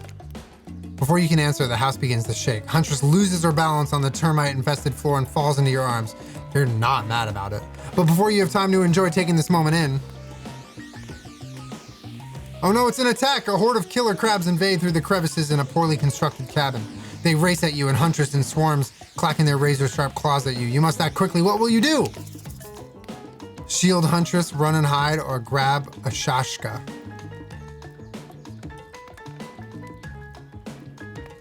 I think we save mommy.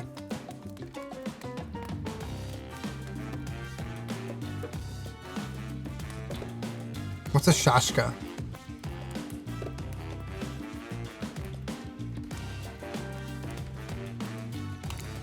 You step in front of Huntress, prepared to use your body as a shield from the onslaught of crabbage. I'll save you, Huntress. Oh, Huntress can't take care of herself. It's a sort of... Oh, Huntress can't take care of herself?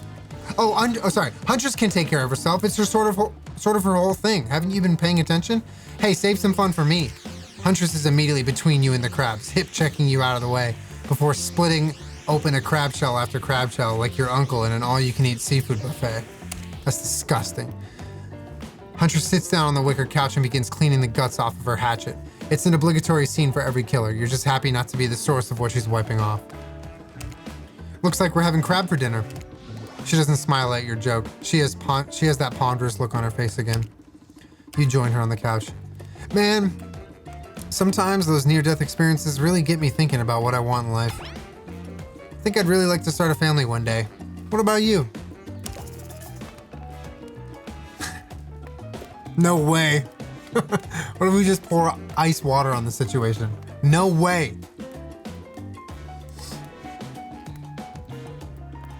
Maybe one day.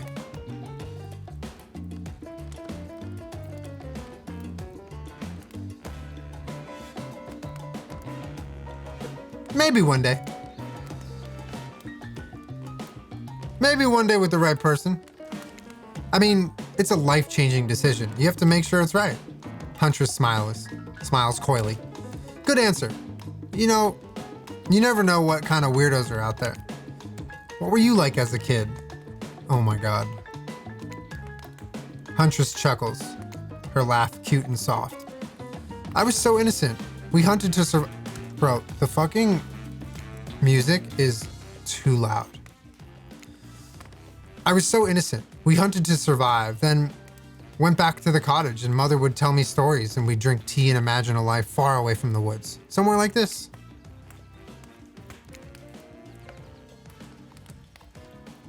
I suppose I finally achieved what she wanted from me. But since coming here, something feels off. It's beautiful and warm and everyone is so attractive. Like thirst traps galore. But don't you get the feeling that something is coming for us? Oh no, she's onto you. But onto you about what? Swirling memories rush through your head. Nightmares, visions of a dark cloud, Claudette and Dwight in their vacant stares that... What is that word? Belly? Some sort of hypnosis. Quick, validate her theory or try to push it off. Do we agree or not? Belie? Belie. Oh, thank you.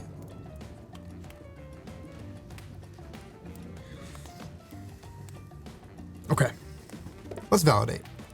I think you're onto something. What do you know? How long have you been here? Do you remember anything about how we might or why we might be here? I've been having these dreams, seeing things. I think we're all serving some greater purpose here. Huntress reveals a strange object that she stole from near the stage where Trickster performs. It has some strange symbol on it. Truthfully, it doesn't seem that strange to you. It's just a glass bottle. However, the label is interesting. Claudette and Dwight burst in on you and interrupt. We have a dramatic announcement, but it needs to happen back at the beach. Okay, they just like completely showed up and okay. You arrive at the beach and realize you were set up. There's no big announcement after all. Good old-fashioned rivalry. It's true, exactly like that voice we cannot hear and certainly aren't referencing says. We were forced to interrupt your lovely date by another killer. They're here and ready to make an offer of love that you won't be able to deny. Trapper emerges from the water. Is he in slow motion? He's pure thirst. He's Paul Newman on horseback. He's Denzel on the cover of GQ. Manly manliness brought to life. Also, was he holding his breath under there the whole time waiting for his cue? That's commitment to the bit if I've ever seen one. Heard you've spent the day in a quaint cottage. That's cute. How about a quaint mansion? Or better yet, how about one on each continent? Yeah, I'm including Antarctica. I'm really, really rich. Think of how cozy you can get in a snowy 10-bedroom chateau. One of those pools that is half indoor, half outdoor, but nice and warm throughout. That way you can kill a mama polar bear from the outside while watching her cubs cry over her body from the inside.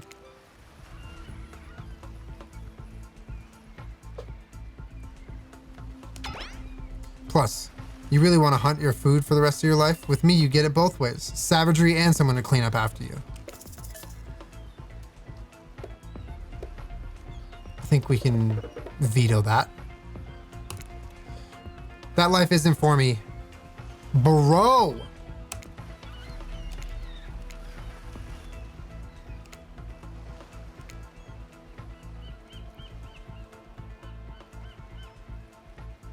Patrick Bateman with a huge chip on his shoulder. You wouldn't go with him if he were brandishing a cleaver at you. Oh shit, he is.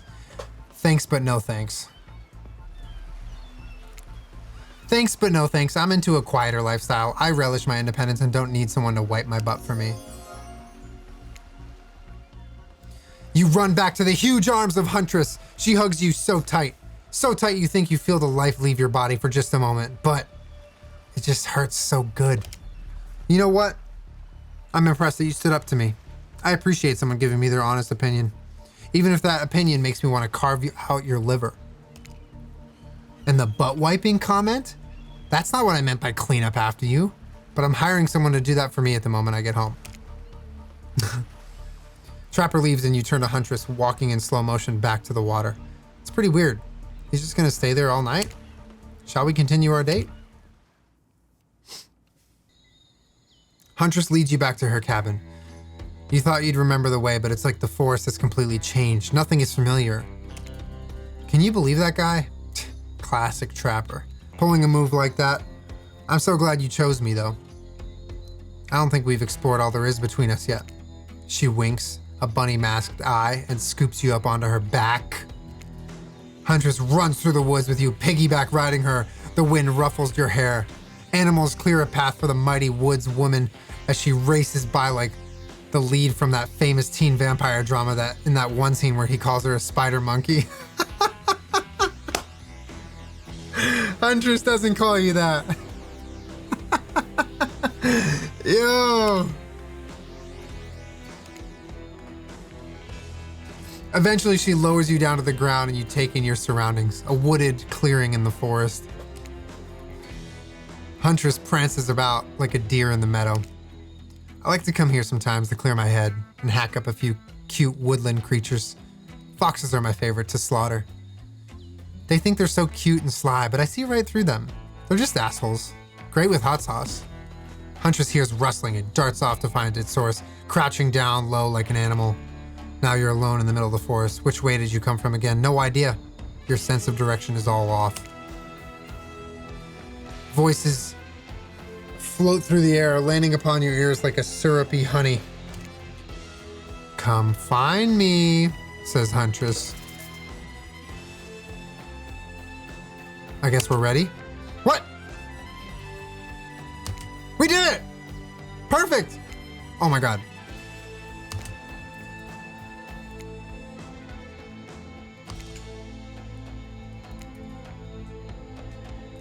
Oh my god, we're insane! Oh! That was so fast. Tag. You bop Huntress on the shoulder when you find her. She high-fives you. You trying to date this young lady or just bro down all day? You're so good at hiding. I'm having a real blast. Thanks. They say it takes 10,000 hours of practice to get good at something. Hey, they do say that. That was fun, huh? I keep trying to just relax and have a good time, but that's really hard for me. Anytime I let my guard down, something terrible happens. Yo, the second option? Oh my god. No.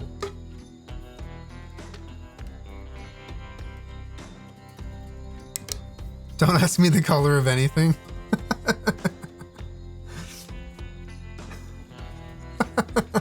Second, no balls. I'm not clicking the second one.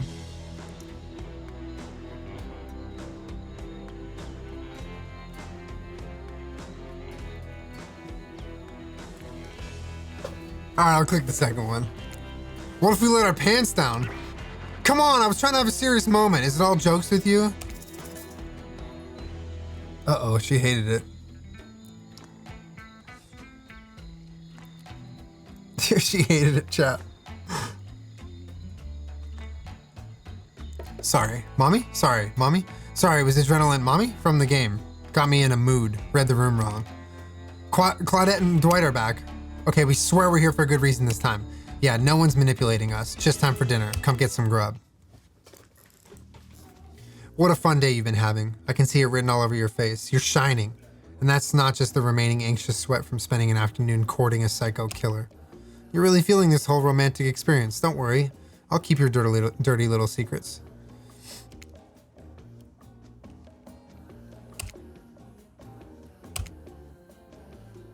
Well, we're not gonna do the gag where we cram all of them on screen at the same time, just so you can. So just believe me, they're all here. Got it.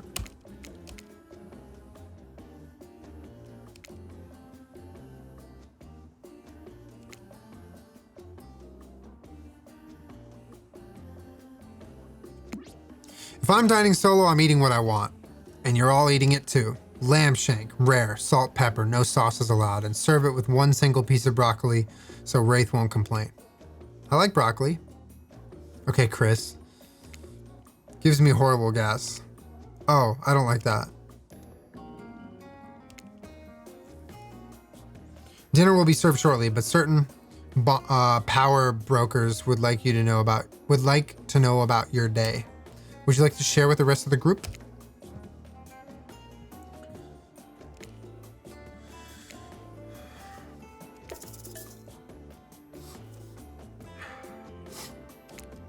Today was nuts. We went to Huntress's secret cabin and killer crabs attacked us. It's true. I'll fall asleep tonight to the delicious sound of crunching crustaceans. That would never have happened on my yacht. Okay, we get it.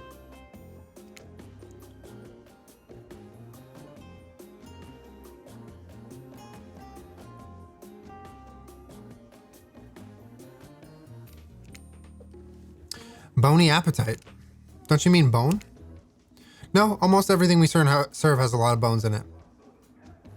Even the vegetables. Impossible to avoid on this island.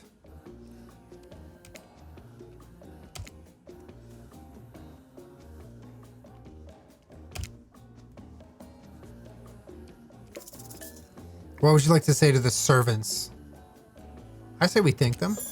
Your top-notch service is much appreciated. In fact, here.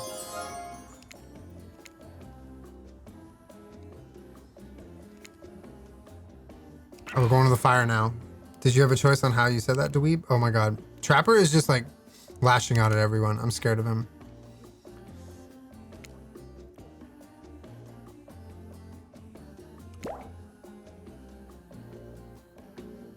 Poor Wraith and his sensitive eyes. I hope the fire isn't too smoky. Smoke hurts my eyes. I have pretty sensitive eyes. I'm also horribly afraid of it. The fire, I mean, not my eyes, because of my childhood trauma involving fire.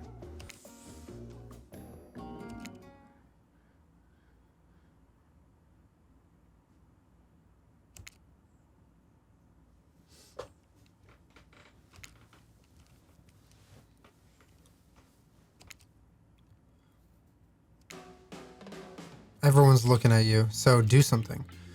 Should I pick someone and tell a story? Should we play charades? Boggle? Why don't you tell us a story? Wraith points his spine and skull staff thingamajig at you. Try not to bore us. We're just very interested in you. Don't speak for me, Huntress. Whoa, Spirit. Oh, Spirit's cooling on us.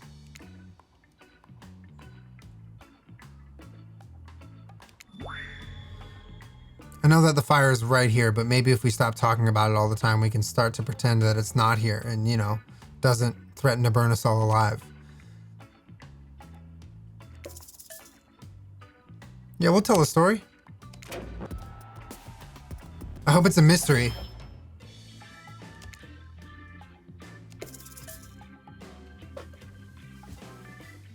Romance, adventure, or action?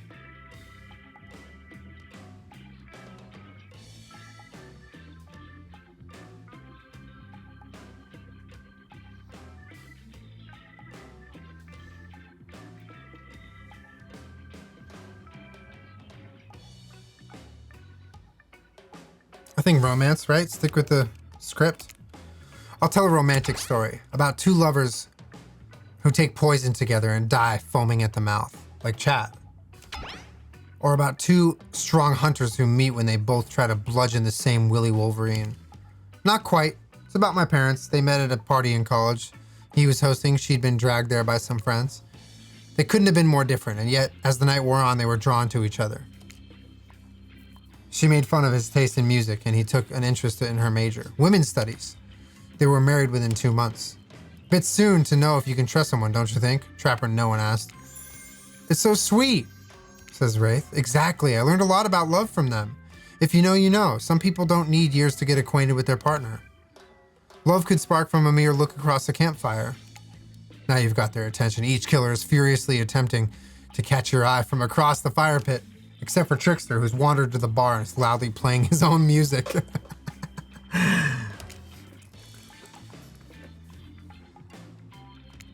Who else would you like to hear a story from tonight? You look from killer to killer trying to decide who might be the most entertaining. Okay, Wraith. I want to hear Wraith.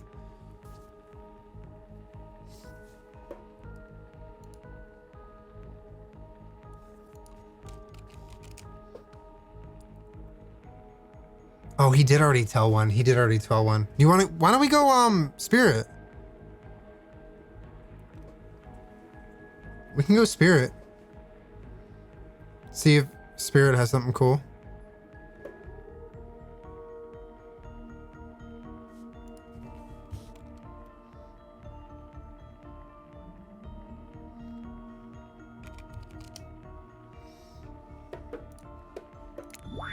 I suppose I could tell a story.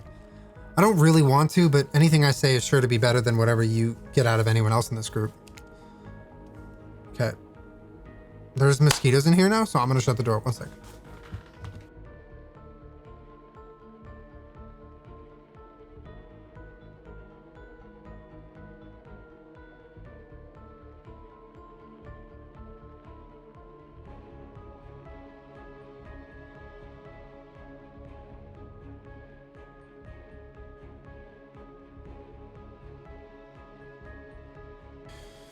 Like all good stories, I stole this one from someone in the past who's dead now and can't do anything about it. It's called The Bride, or technically I suppose it's the fiance. One winter, a young couple decided that the next spring they would be married. The two were madly in love and could not wait for the snow to melt so they could join in matrimony and unite their souls for eternity. Per the latest bridal trends, they decided to have their wedding ceremony at the edge of the woods, by a beautiful, shabby, chic farmhouse. Together, they spent months planning the details of the wedding. The two created invitations, figured out seating arrangements, and tasted 100 cakes before settling on the perfect one. They chose lily koi, by the way. So fancy. When it came time to figure out the decorations, however, the bride, or the fiancé, I guess, since she wasn't actually married yet, wanted to take the lead and set the style. After all, her boyfriend had been wearing cargo shorts and open-toe sandals for pretty much their entire relationship, so he was definitely not to be trusted. Having decided on such a lovely natural setting for the ceremony, the fiancée decided that she would create a unique floral arrangement from the local wildflowers that surrounded the farmhouse. As soon as the sun rose on the first day of spring, she set off to the woods. Each day, she spent hours mapping out where the best blooms could be found. and prepared to pick them herself the morning of the wedding so that they'd be at the height of their freshness and beauty. Enamored with the incredible variety of flowers in the woods, she surveyed. The bride, or the fiancé, since they had not been yet married, became obsessed with just knowing how many there were so that she could choose the absolute best. When the fateful morning of her big day finally came, the fiancé told her husband-to-be that she had one final errand to run before the wedding. Excited for the ceremony to come, she dressed in her beautiful white gown and set off into the woods to gather flowers. Treading carefully, she followed her routes, selecting only the best stems and collecting them in a basket. However, when she came upon a once familiar clearing, something was not as she expected. Somehow, it was more beautiful now than it had ever been before. And just on the edge of her view was a new bush filled with blossoms, so vibrant and colorful she became dizzy just looking at them. But the fiancé ignored her sudden spell and pressed ahead, scooping up flower after flower. And every time she did, she noticed just further ahead, impossibly, even more beautiful blossoms. Carried by the sweet fragrance of the spring air, the fiancé, crept further and further into the woods until she turned a corner, stepped over a mossy fallen tree trunk and realized she had been here before.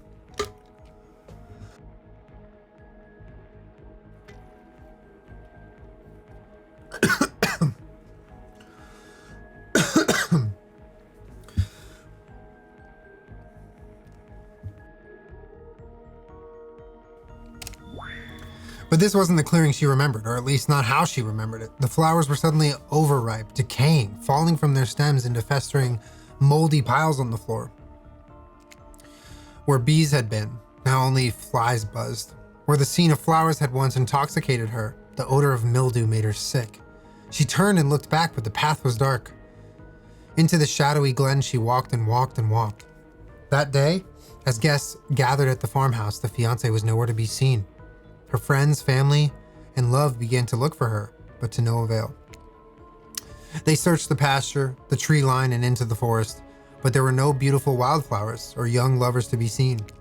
Just old, dead trees, trampled vines, and moss-covered rocks. The fiancé stayed a fiancé for eternity, always wandering, looking for fresher blooms to clip, but never finding them. Distracted by a never-ending search for perfection, unable to see that you're loved for who you are, out there all alone. I thought it was beautiful and sad, just like someone we know. How was story time? A lot of people like to take pot shots at sequels, but I think every story deserves a good follow-up. When you think it's the end, the sequel is almost never as rewarding as the original. That's why I'm much more a fan of the... Okay, yeah. That was a good story. I like that one.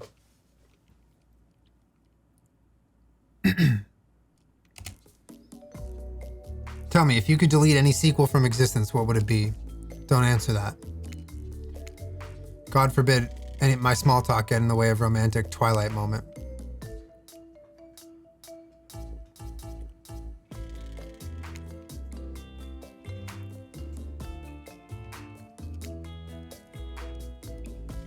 Dwight is physically incapable of winking, not since the accident.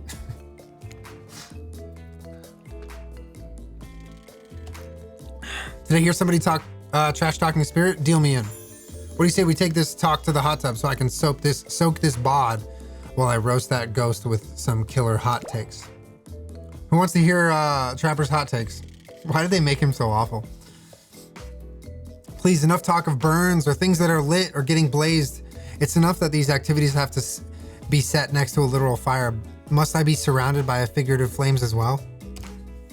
What if we turned away and ran away from this place? As far away from this place as we could, just you and me. On those spindly legs? Spiny legs? You probably tired before you got too far. If it's running away to some place more secluded, Bussy Ray's after. They should obviously join me. Have you seen these legs? Pure power. Not that my walk speed really reflects my giant stature, but that's because I choose to move slowly for stealthy reasons. It's my own choice and it's completely logical. Why is everyone so obsessed with comparing themselves to each other and creating drama? I'm so over all that. Don't you get it? Society wants to trick you into fighting with each other so that corporations can swoop in and sell you fake solutions to all your fabricated problems. I'll be sitting in the shade drinking something locally sourced while thumbing through a public domain novella printed on recycled paper because I refuse to play their game anymore. It's like she's actively trying to be as unappealing as possible. Does it really turn anyone else on or just me?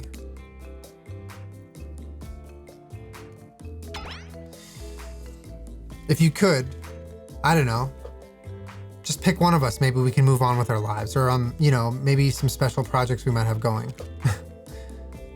Who are we going off with for an evening activity? You may not get a ton of chances to date around like this before your time on Murderer's Island comes to a close. Okay, so we're getting there.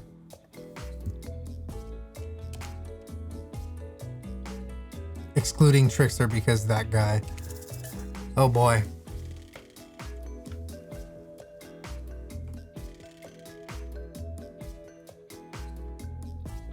I want to pick Spirit because that story was really good, but like Wraith is like, I feel like Wraith has my heart. You know?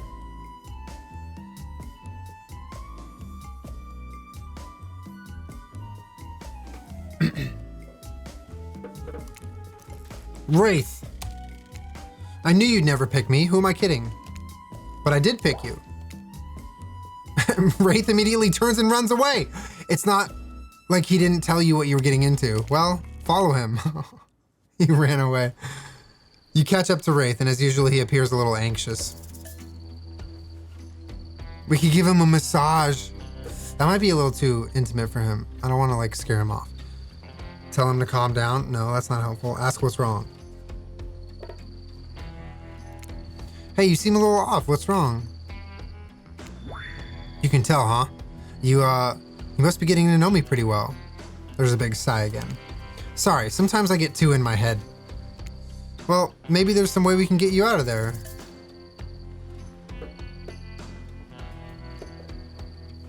These are two very different options.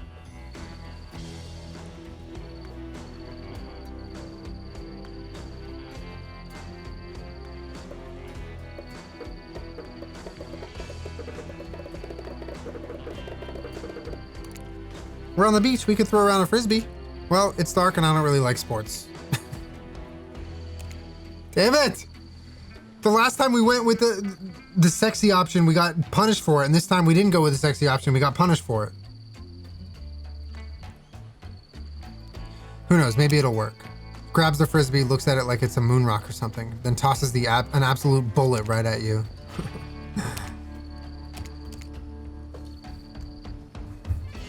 I thought you weren't good at this. Oh, well, it's really just the Bernoulli principle? The gyroscopic inertia of a spinning disc. He talks to you about 5 minutes before running out of steam and realizing you haven't walked off like any normal, sane person would have. Want to throw the frisbee back? I guess so. You chuck it the wrong way, except it lands 20 feet from him near the ocean. He smiles. Did you let me beat you? Did we let him beat us at frisbee? No, never. No, never. You can always trust me. He looks at you like he might cry. He smiles and nods, like that gif of Robert Redford that isn't Zach Galifianakis. Okay, all right.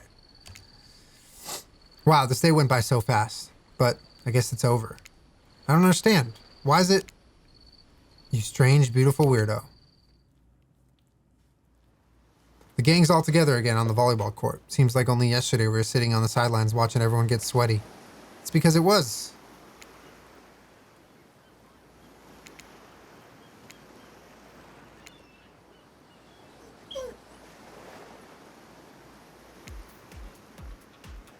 Pitch your dream date and see who...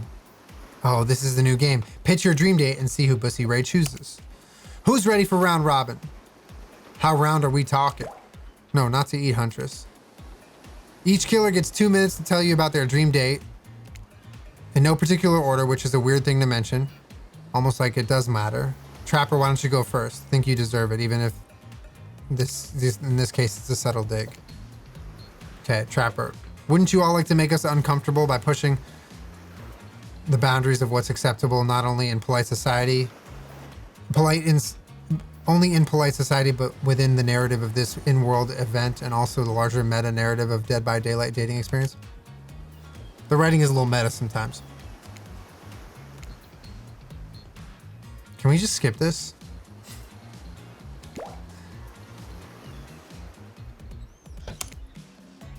It's okay. It's okay.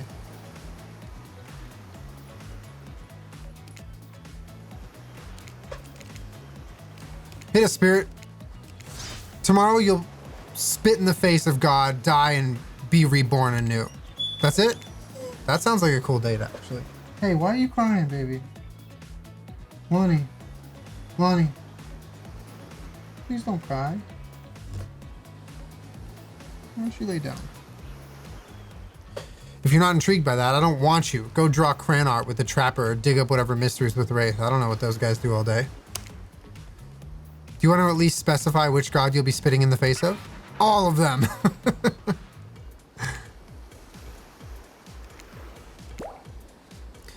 Well, I don't know. I'd really just prefer to tell Bussy Ray privately. I don't really know how that's going to work with these in-game mechanics. What if you just whispered it to Bussy Ray? That's fine. Tomorrow we have to find my bell. And then I can finally tell you about what I've been working on. It's going to be really special. The kind of thing that where we really will bond. And maybe finally get off this island. And maybe then we can go on a real date.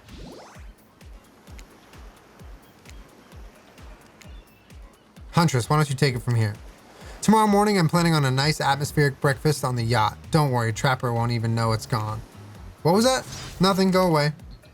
Then, oh boy, I've got such an adventure planned. It involves hunting for treasure. What kind of treasure are we looking for? Guess you'll have to pick me to find out. Let me tell you, it's primo stuff. Now, if you don't mind, I gotta start prepping. Because it's clear already that you're gonna pick me.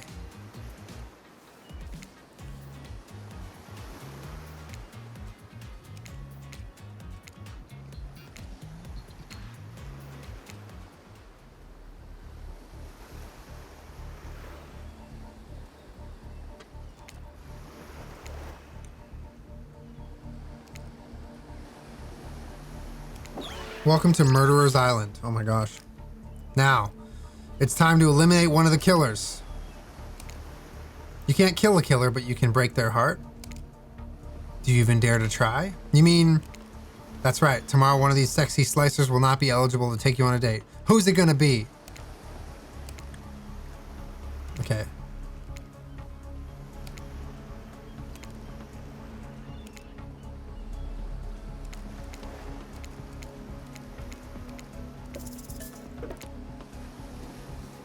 See ya!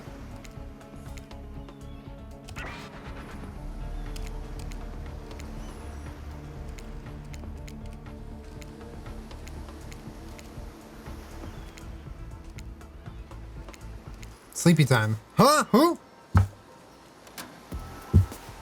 Body pillow?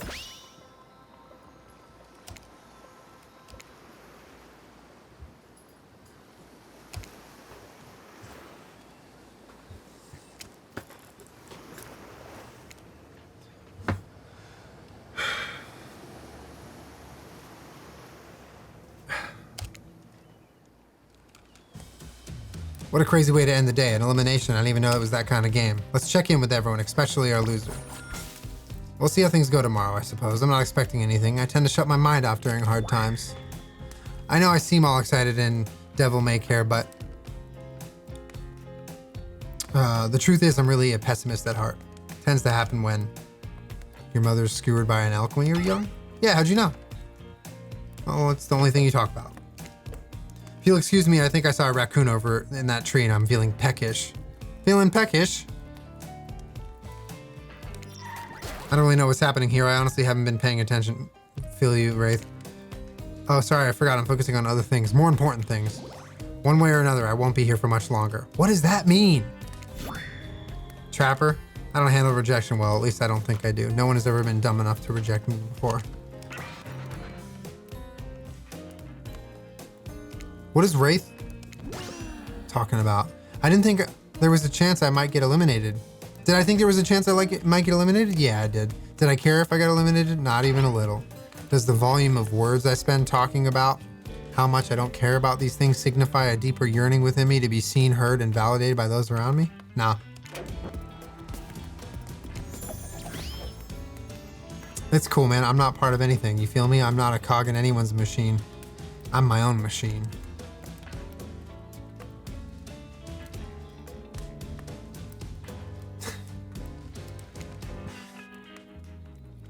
Dropping the new album. Tricks are dropping the new album, y'all.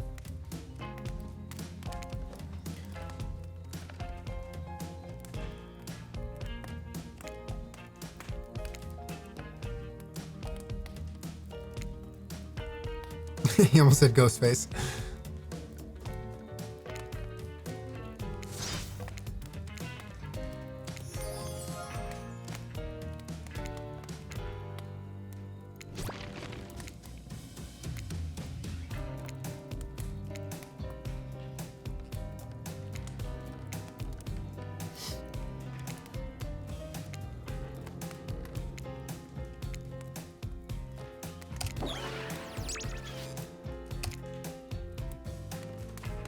It's okay, we don't have anything to confess. We've just been working our asses off the past 2 days straight and we wanted to sit down somewhere.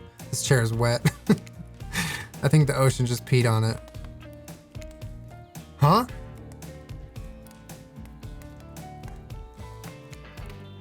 I've got something to confess. Oh great, what's it gonna be? Watching Trapper get eliminated was the first time in this unending spiral staircase of pain that is my life that I felt even a modicum of joy. Every minute that I'm alive is a nightmare. This place, the sun, these sweet sugary drinks. It sounds fun for a long weekend, but for an eternity, unrelenting rhythm of crashing waves and wailing seagulls is like a crescendoing song of evil that makes me question the very foundation of the universe. Why am I here? Why are any of us here? What kind of sentient being would do this? Please erase me. Okay, we get it. Let's get you to bed.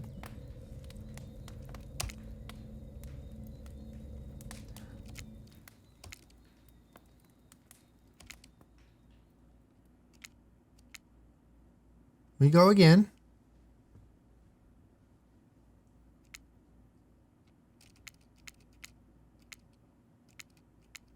It's time. Claudette gestures over the beach where the killers all stand flanked by tiki torches. It's a scene very reminiscent of a TV show you used to hate watch with your ex. Hate watch? Are you talking about Survivor? Who hate watches Survivor?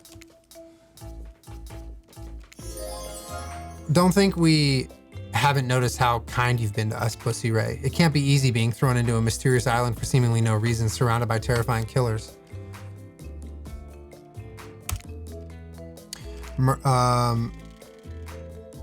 Great. Don't try to go all the way with a killer who isn't into you. Relationships are a two-way street. Yeah, we know.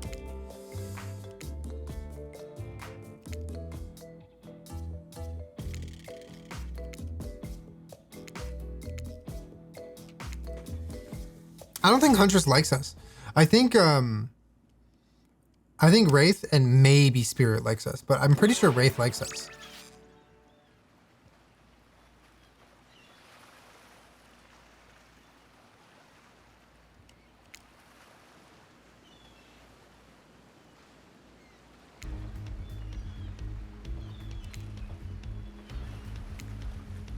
I like what Spirit said about spitting in God's face, though.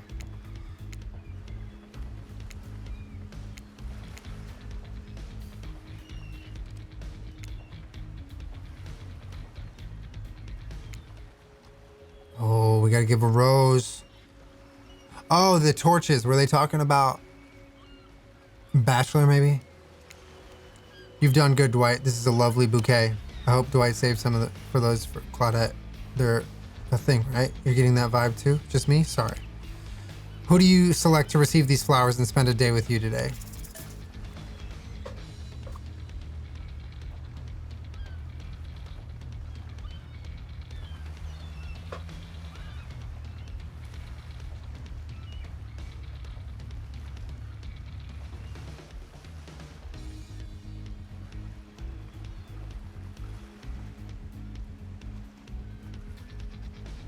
Let's spit on the gods. I kind of want to go with Spirit. I want to see what our date with Spirit is like. Spirit, since I met you, I've been enchanted by your presence. You've challenged me to be a better person and resisted the urge to show me the sharp end of your katana. For that, I thank you. I'm ready to take our relationship to the next level. Really? Well, yes, that's why I just said all of that. You sure have a funny way of showing it. You basically ignored me for 2 days. I don't see it like that, but what? But all that matters is that is what you want, and I'm simply supposed to go along for the ride? But you're the only one who has agency in this? You make the decisions? You're the boss? Get bent. I'm not going anywhere with you now or ever. If you want me, you're gonna have to show it.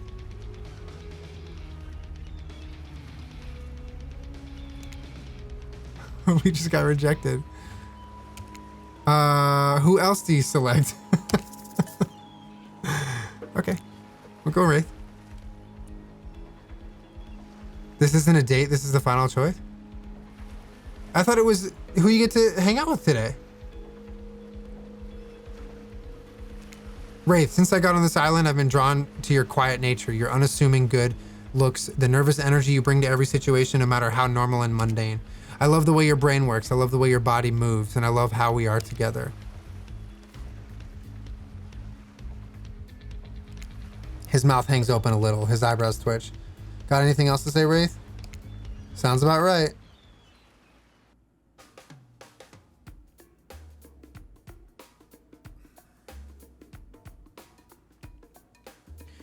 As you board the yacht, Wraith is unsurprisingly quiet, but the awkward vibes are down by about 60%. Good job, I guess. It was nice of Trapper to volunteer his yacht for the start of this day-long date, but a bit dismissive of him to say that you two were so boring that the yacht itself would even notice you were there.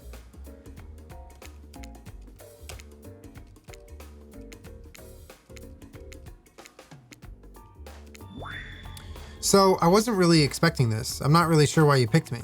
I know it might seem weird, but I needed to spend some time with the other killers on the island. Now I'm 100% sure you're the one for me. To prove your point, you decide to read Wraith a passage about love. Love is an equation, Sonnet 116 or Edgar Allan Poe.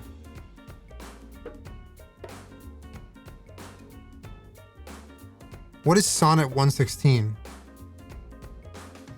He's a romantic. He's a romantic. If we had Spirit, I would say Edgar Allan Poe. Sonnet is Shakespeare. I think we go Shakespeare then. Or what is love as an equation? Oh, is that a math thing?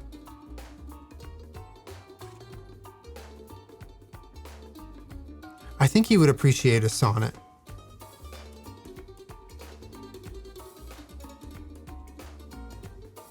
You know, it's like a romantic gesture. He's sensitive. Let me not to the marriage of true minds admit impediments. Love is not love, which alters when it alteration finds, or bends with the remover to remove. What is this, a wedding? Thank you. I guess it's true love that will never be truly perfect. It must withstand the horrors of life, of which there are many. You really understand me, even if we haven't spent every day here together. See? Sonnet! It was the right call. Well, we don't have much time, so I'll try to catch you up. I guess you've noticed that I'm kind of quiet and thoughtful. I love chess and maths. I despair at man's capacity for hatred and the power of violence, and yet I'm drawn to it. I'm large. I contain multitudes, I guess. I hate money and its power over humanity. Even seeing a gold coin on this island sends me into a rage. Sometimes I don't really know what to say or do, but something about you puts me at ease and makes all of this noise in my soul fade away. With you, I can feel myself changing, and that's good. I had to change in order to spend this day with you the way I want.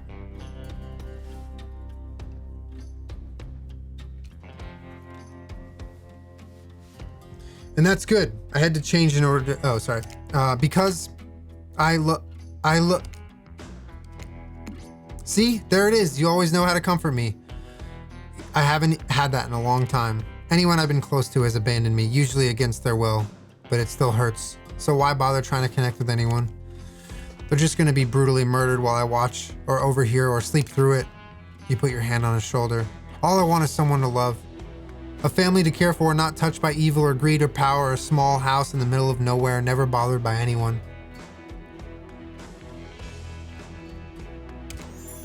You're the first person in forever I felt like I could see a future with.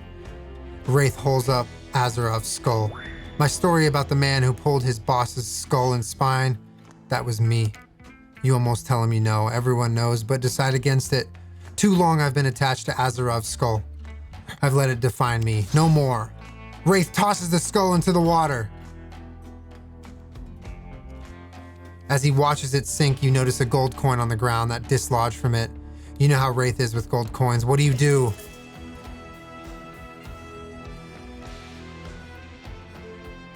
I think you pick it up, right? To get it out of the way, like to cover it, or you leave it? Maybe we leave it? Because maybe if we pick it up, he'll be like, why are you picking up a gold coin?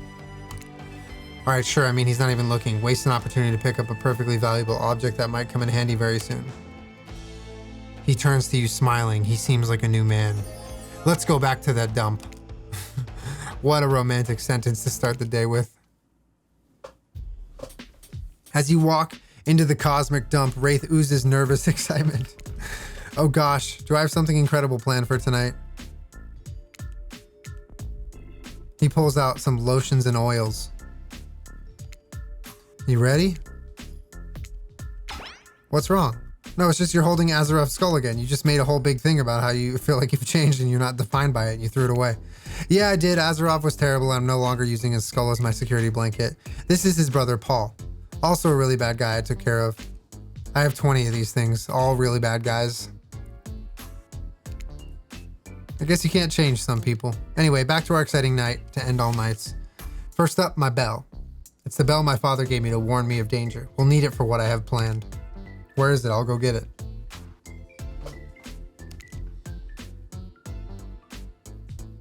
Well, that's the thing. I'm not sure. I misplaced it. Are you sure we need it, or it could just be fun if it's just you and me and nothing else? Trust me, we need it. I'll stay here and prepare. If you want to go find my bell, he takes a step closer and whispers, then you come back, we can ring it.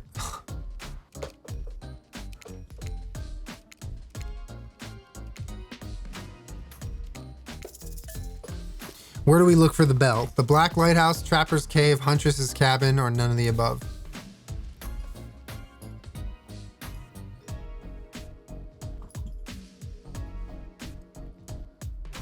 Might be in the cabin.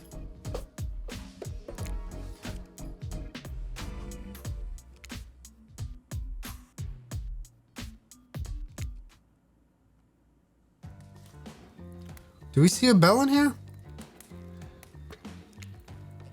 You spot something shiny. Is it the bell? You reach out for it, but you're tackled from behind. It's Huntress. She holds an axe to your throat. I found you. Now I get to kill you. Oh no. Oh no, dude. Do we beg for our life? Please, I'm so sorry. I didn't know this was your cabin. I wasn't doing anything bad. Please, please forgive me. Did the wild elk offer my mother forgiveness, or did it skewer her? Oh no, is this how we die? It skewered her.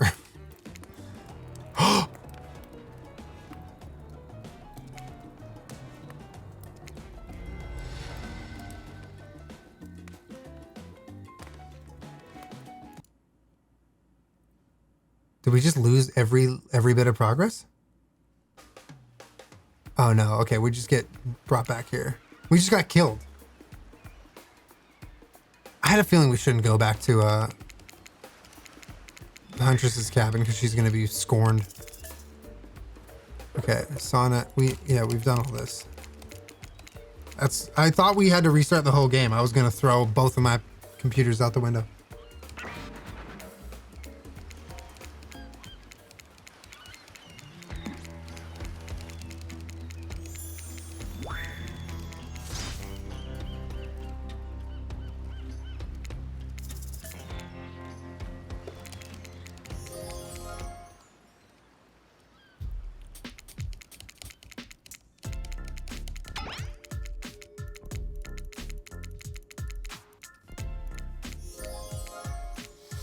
All right, where do we go? The Black Lighthouse.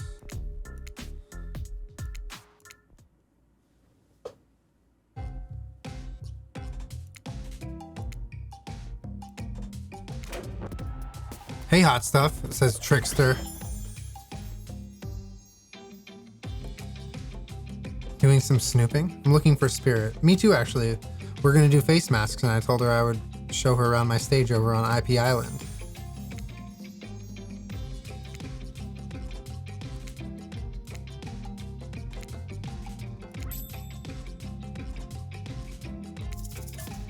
Do we go to the other island?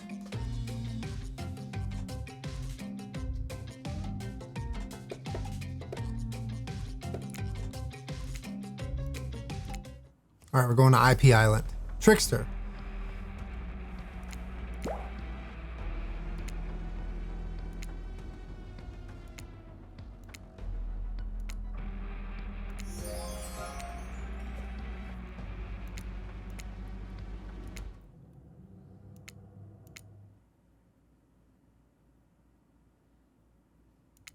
Okay, that was like nothing.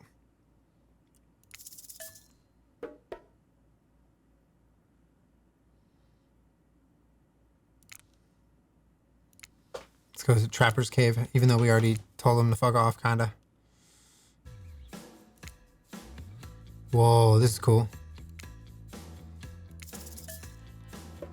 No, we hear a voice from behind the rocks, like a feeble old man calling for help. Do we look around or investigate the voice? No, we look around. Fuck the voice.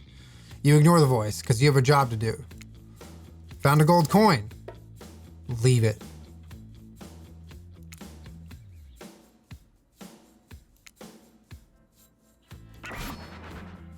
Oh no. You can't help but be drawn to me, can you? What is it? My animal magnetism? My musk? My helpless devotion to leg day? I don't think Wraith has ever set foot on leg day. No time to figure out what the hell that means. You think fast. You're right, Trapper. It's the leg day thing. I love your legs. Your leg days. And also the musk. Oh, I love a good musk. Listen, I made this wrong choice eliminating you and going with Wraith. How could I have been so stupid?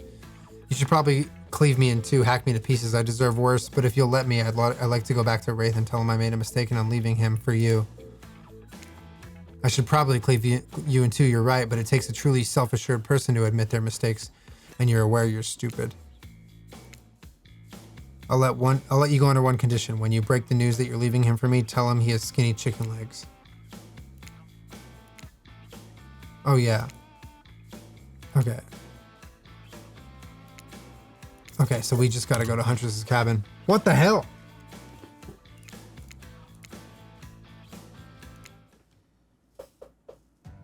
So we were right the first time, we just picked the wrong thing.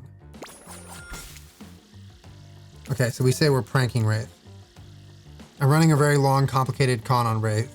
I'm trying to find his bell so he can do something. I don't know, but it'll be a joke. Oh, she likes this. Sounds like a fun game. Want to play another one? Sure. I've got the perfect game in mind. Hide and seek. Bet you can't find me. Ready or not, here I come. Oh my god.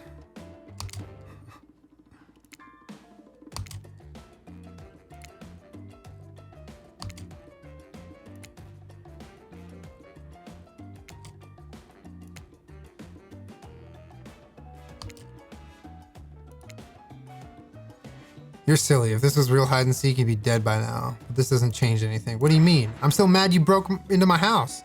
Which is too bad because maybe I do know something about the bell. Maybe I'll tell you later. We'll see. Huntress goes into another room and realizes you're not going to get anything else here. Except possibly killed. I've got bad news for you. You've already searched the spots that Spirit and Trapper hang out. You've even checked Trickster's stage. Would have been nice if an actual concert was going on, but maybe in the sequel. And now you've also searched Huntress's cabin and managed to not get yourself skinned. However, isn't it good? It looks like you're gonna have to admit defeat on this one and head back to Wraith empty-handed.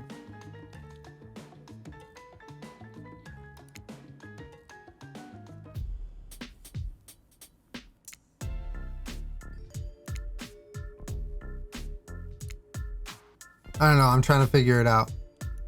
Who are you talking to? Huntress pops up from behind one of the giant obelisks, smiling from behind her mask. I followed you back here. It was fun, like a cat stalking prey. Oh yeah, that sounds fun. After you left, I was thinking I want to tell you about the bell. Oh my goodness, Huntress, thank you. But it's gonna cost you. You fish around in your pockets for anything of value, but they're completely empty. Oh, we should have picked up the coins. There are other ways you can pay.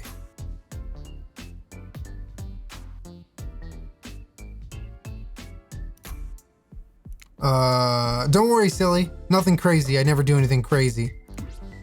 All you have to do is sing me my favorite song. Oh no, is it in Russian? Nope, it's the ABCs. That's all I have to do? Yeah. Huntress looks jazzed as hell. She's truly unhinged. You clear your throat. Here goes. A, B, C, D, E, F, G, H, I, J, K, L, M, N, P, Q, R, S, T, what? T, U, V, W, X, Y, and Z. Huntress applauds like a lunatic. That was so good. Again. No. Fine. Okay, so Wraith's bell. I saw Spirit with it yesterday. She was walking back from here and she says she was eavesdropping on your date. So when you weren't looking, she stole it to sabotage your budding relationship with the Wraith. I think she said something about cringy truth or dare game. I think they had a fling or something and she's still mad about it. Who knows?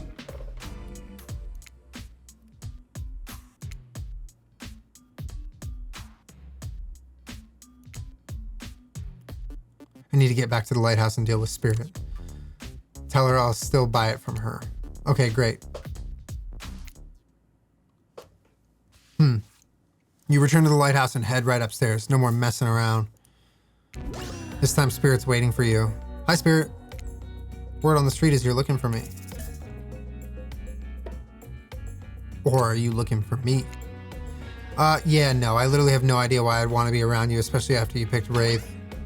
Did you already get sick of the sad boy and wonder if the sad girl would do it for you? Cut the crap and give me the bell. I don't have time for this. Oh my. Spirit seems aroused by your aggression.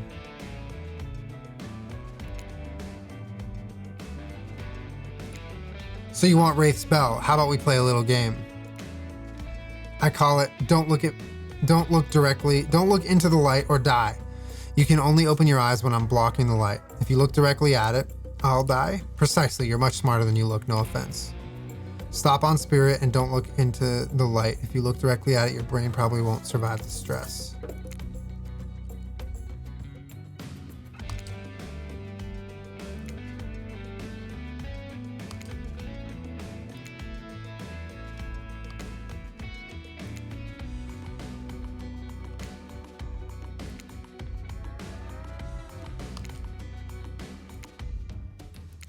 So the light isn't completely fatal. Those are hard. Yeah, we got the bell. Please leave me alone. Gladly. Oh my god, we got the bell. Let's go, dude. You excitedly walk in to see Wraith in his sexiest outfit yet.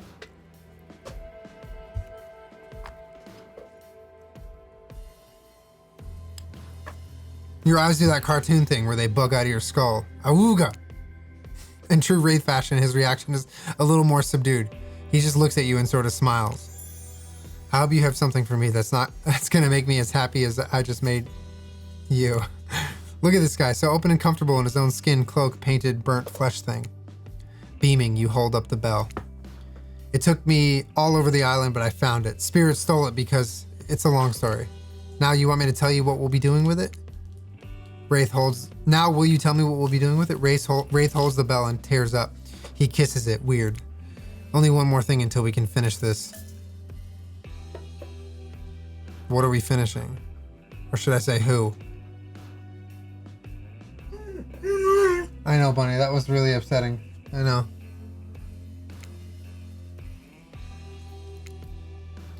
You know I can't tell you that yet. But while we wait, Wraith hands you a super sexy outfit. It's barely more than just a tiny bit of cloth connected by various thin elastic bits. Should I change? You better! It's incredibly revealing. Eyes up here. Sorry, it's just impressive. You return to Wraith and model your new outfit. I'm wearing basically nothing. Oh, you just wait. The light's dim. Oh dang, is this what you've been waiting for, you little freak? Oh my god. Wraith is totally a different person than the introverted loner you met when you arrived on the island. Are you ready? I want to give you my heart. I'm ready. The lights go out. It's so chilly. Don't worry, we'll warm up.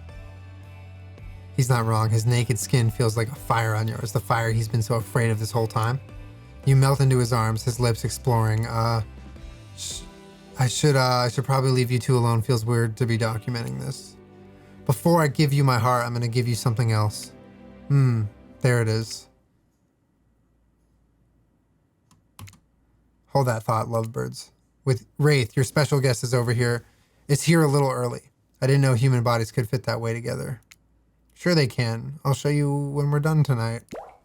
The lights pop back on, and you and Wraith are still wearing virtually nothing. No time to get dressed. We've got to go immediately. That's right, secret hatch reveal time. And no, that's not some double entendre. Follow us.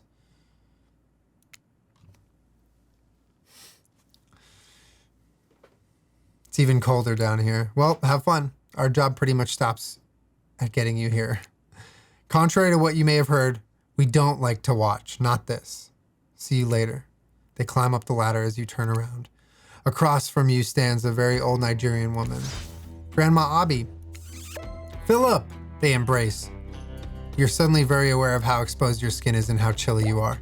Forgive me, Bussy Ray. This is my grandmother. Abigail, pleased to meet you, Bussy Ray. So you're the one my little Philip has chosen. Yeah, we're naked, chat. We're naked. Interesting. What does that mean? Do you need to earn the respect of Grandma Abi now? I can't wait to get to know the person my Philip has decided to give his heart to. Come, help me make drinks. You go with Grandma Abi. Happy to, Philip. Oh yeah, I guess I never told you my real name. Philip Ojomo? You bow deeply. Nice to meet you, Philip.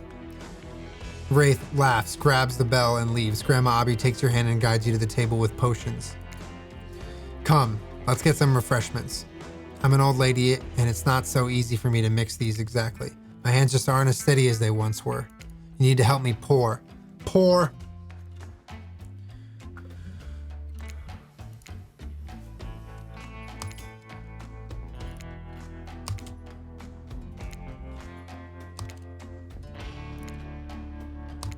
Damn it. Damn it.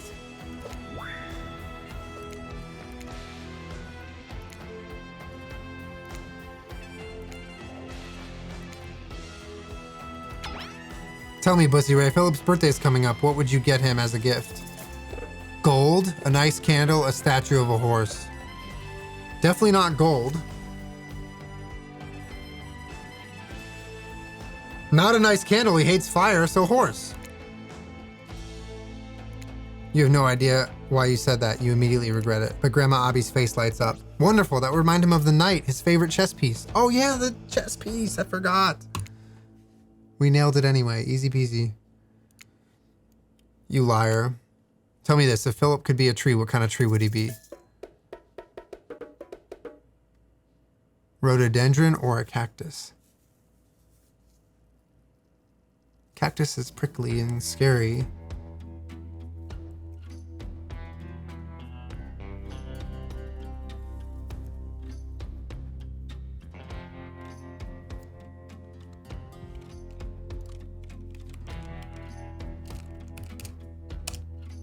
Rhododendron. Very large species of woody plants in that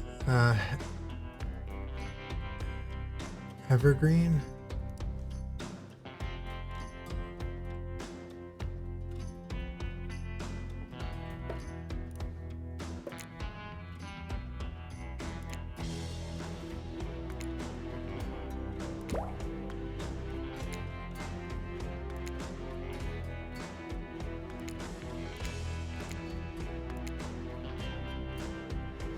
Okay, Grandma Abi, you seem wonderful, but you're being a cockblock.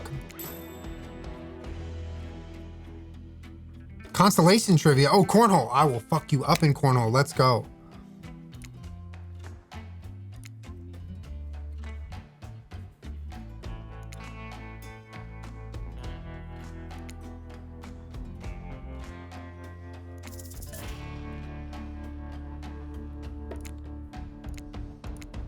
Yes.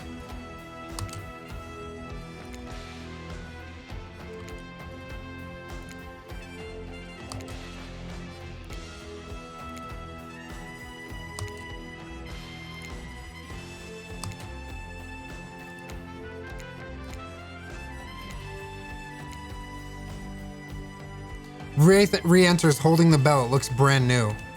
I think we're ready. Time to drink up. Grandma Abby hands out the potions, or drinks you made. She stares you down intensely with a sweet smile on her face. No matter what you do, you cannot abandon my Philip. You understand. He has been abandoned his whole life. I regret leaving that bunker. His parents regret leaving our village. But he's here now and he's opened up to you of all people. You cannot betray him, or I will haunt you from my grave. Thanks for the advice.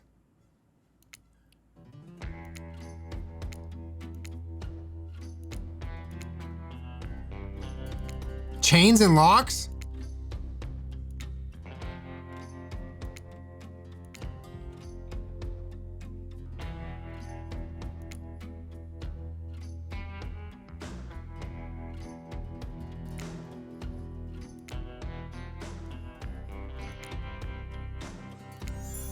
Philip's heart must be removed, lit on fire, and the bell rung. Everything you've done has been building to this. Oh my God, we're performing a heart transplant ritual? I'm sorry, I can't do this. I can't do this. Grandma Abby, don't give Bussy Ray the dagger. What? What's happening? The ritual requires sacrifice on both ends. The person taking my heart needs to love me in order to lose me. And I need to love that person in turn. But I don't know how to say this. You don't love Bussy Ray? Wraith nods. Your heart races as you simultaneously feel like you've died. I'm sorry, it's not you, it's me. And your inability to connect with me. Bro, what? Are you kidding me?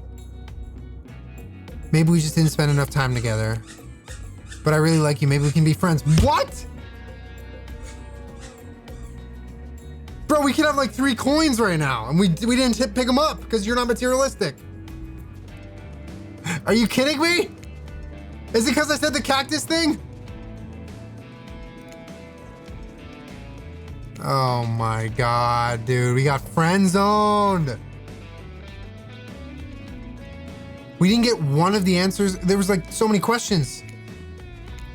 Yeah, we can be friends. Trickster enters and smiles for some reason.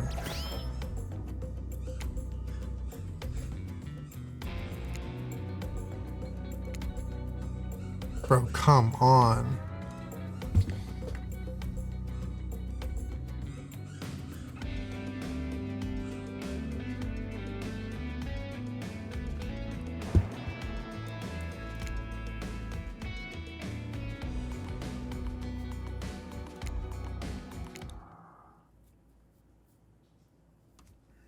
Friends forever. Dude, we got nobody. Are we still naked?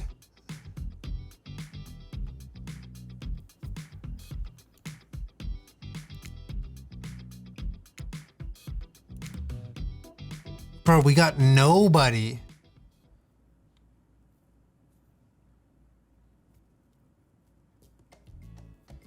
That is lame. We didn't get an ending with a killer. I wonder how hard it is to... I mean, if we had answered the cactus thing right, we probably would have got it. We're fucking maidenless, dude. Hello? What is Wraith's problem? Dude, we got actually played by Wraith because Wraith was like a liar. Exhibit A said he was very reserved and anxious and not intimate. The moment we got him alone in the woods, he gets stripped down naked and asks us to cut his heart out. That's not the behavior of someone who doesn't like intimacy or is anxious. We literally got played by Wraith. Huntress was just trying to kill everything all the time. Spirit, not for 1 second even cared about us being there. We got to meet Grandma Abby, and then he rejected us in front of his grandma. I feel like Huntress was the golden retriever. Wraith was two-faced. Men. Why do men? Spirit, I would have loved to like spit into some god's face with her. She didn't want to do it though. So to get a different ending, we have to start from the beginning. We were supposed to stick with one person the whole time, but if that's the case, that's no fun. Yeah, I was actually kind of nervous if that was going to be how it works, because like in Daddy Dating Simulator, you really get to like date. You get to date a lot. And then at the end, you kind of like choose, and it doesn't like punish you for dating. This one felt like it punished us for trying to get to know the killers. GG's, we are maidenless and alone. Everybody's alone, chat. L plus ratio plus friend zoned by Wraith and Grandma Abby. And almost, also we died to Huntress. That was pretty cool. That was probably the highlight, getting sliced by Huntress. Now we're just alone. Just like the same way we started, chat. Alone. You turn off your game. You just see the reflection of yourself in the black monitor. Just as you started. Alone. Oh man.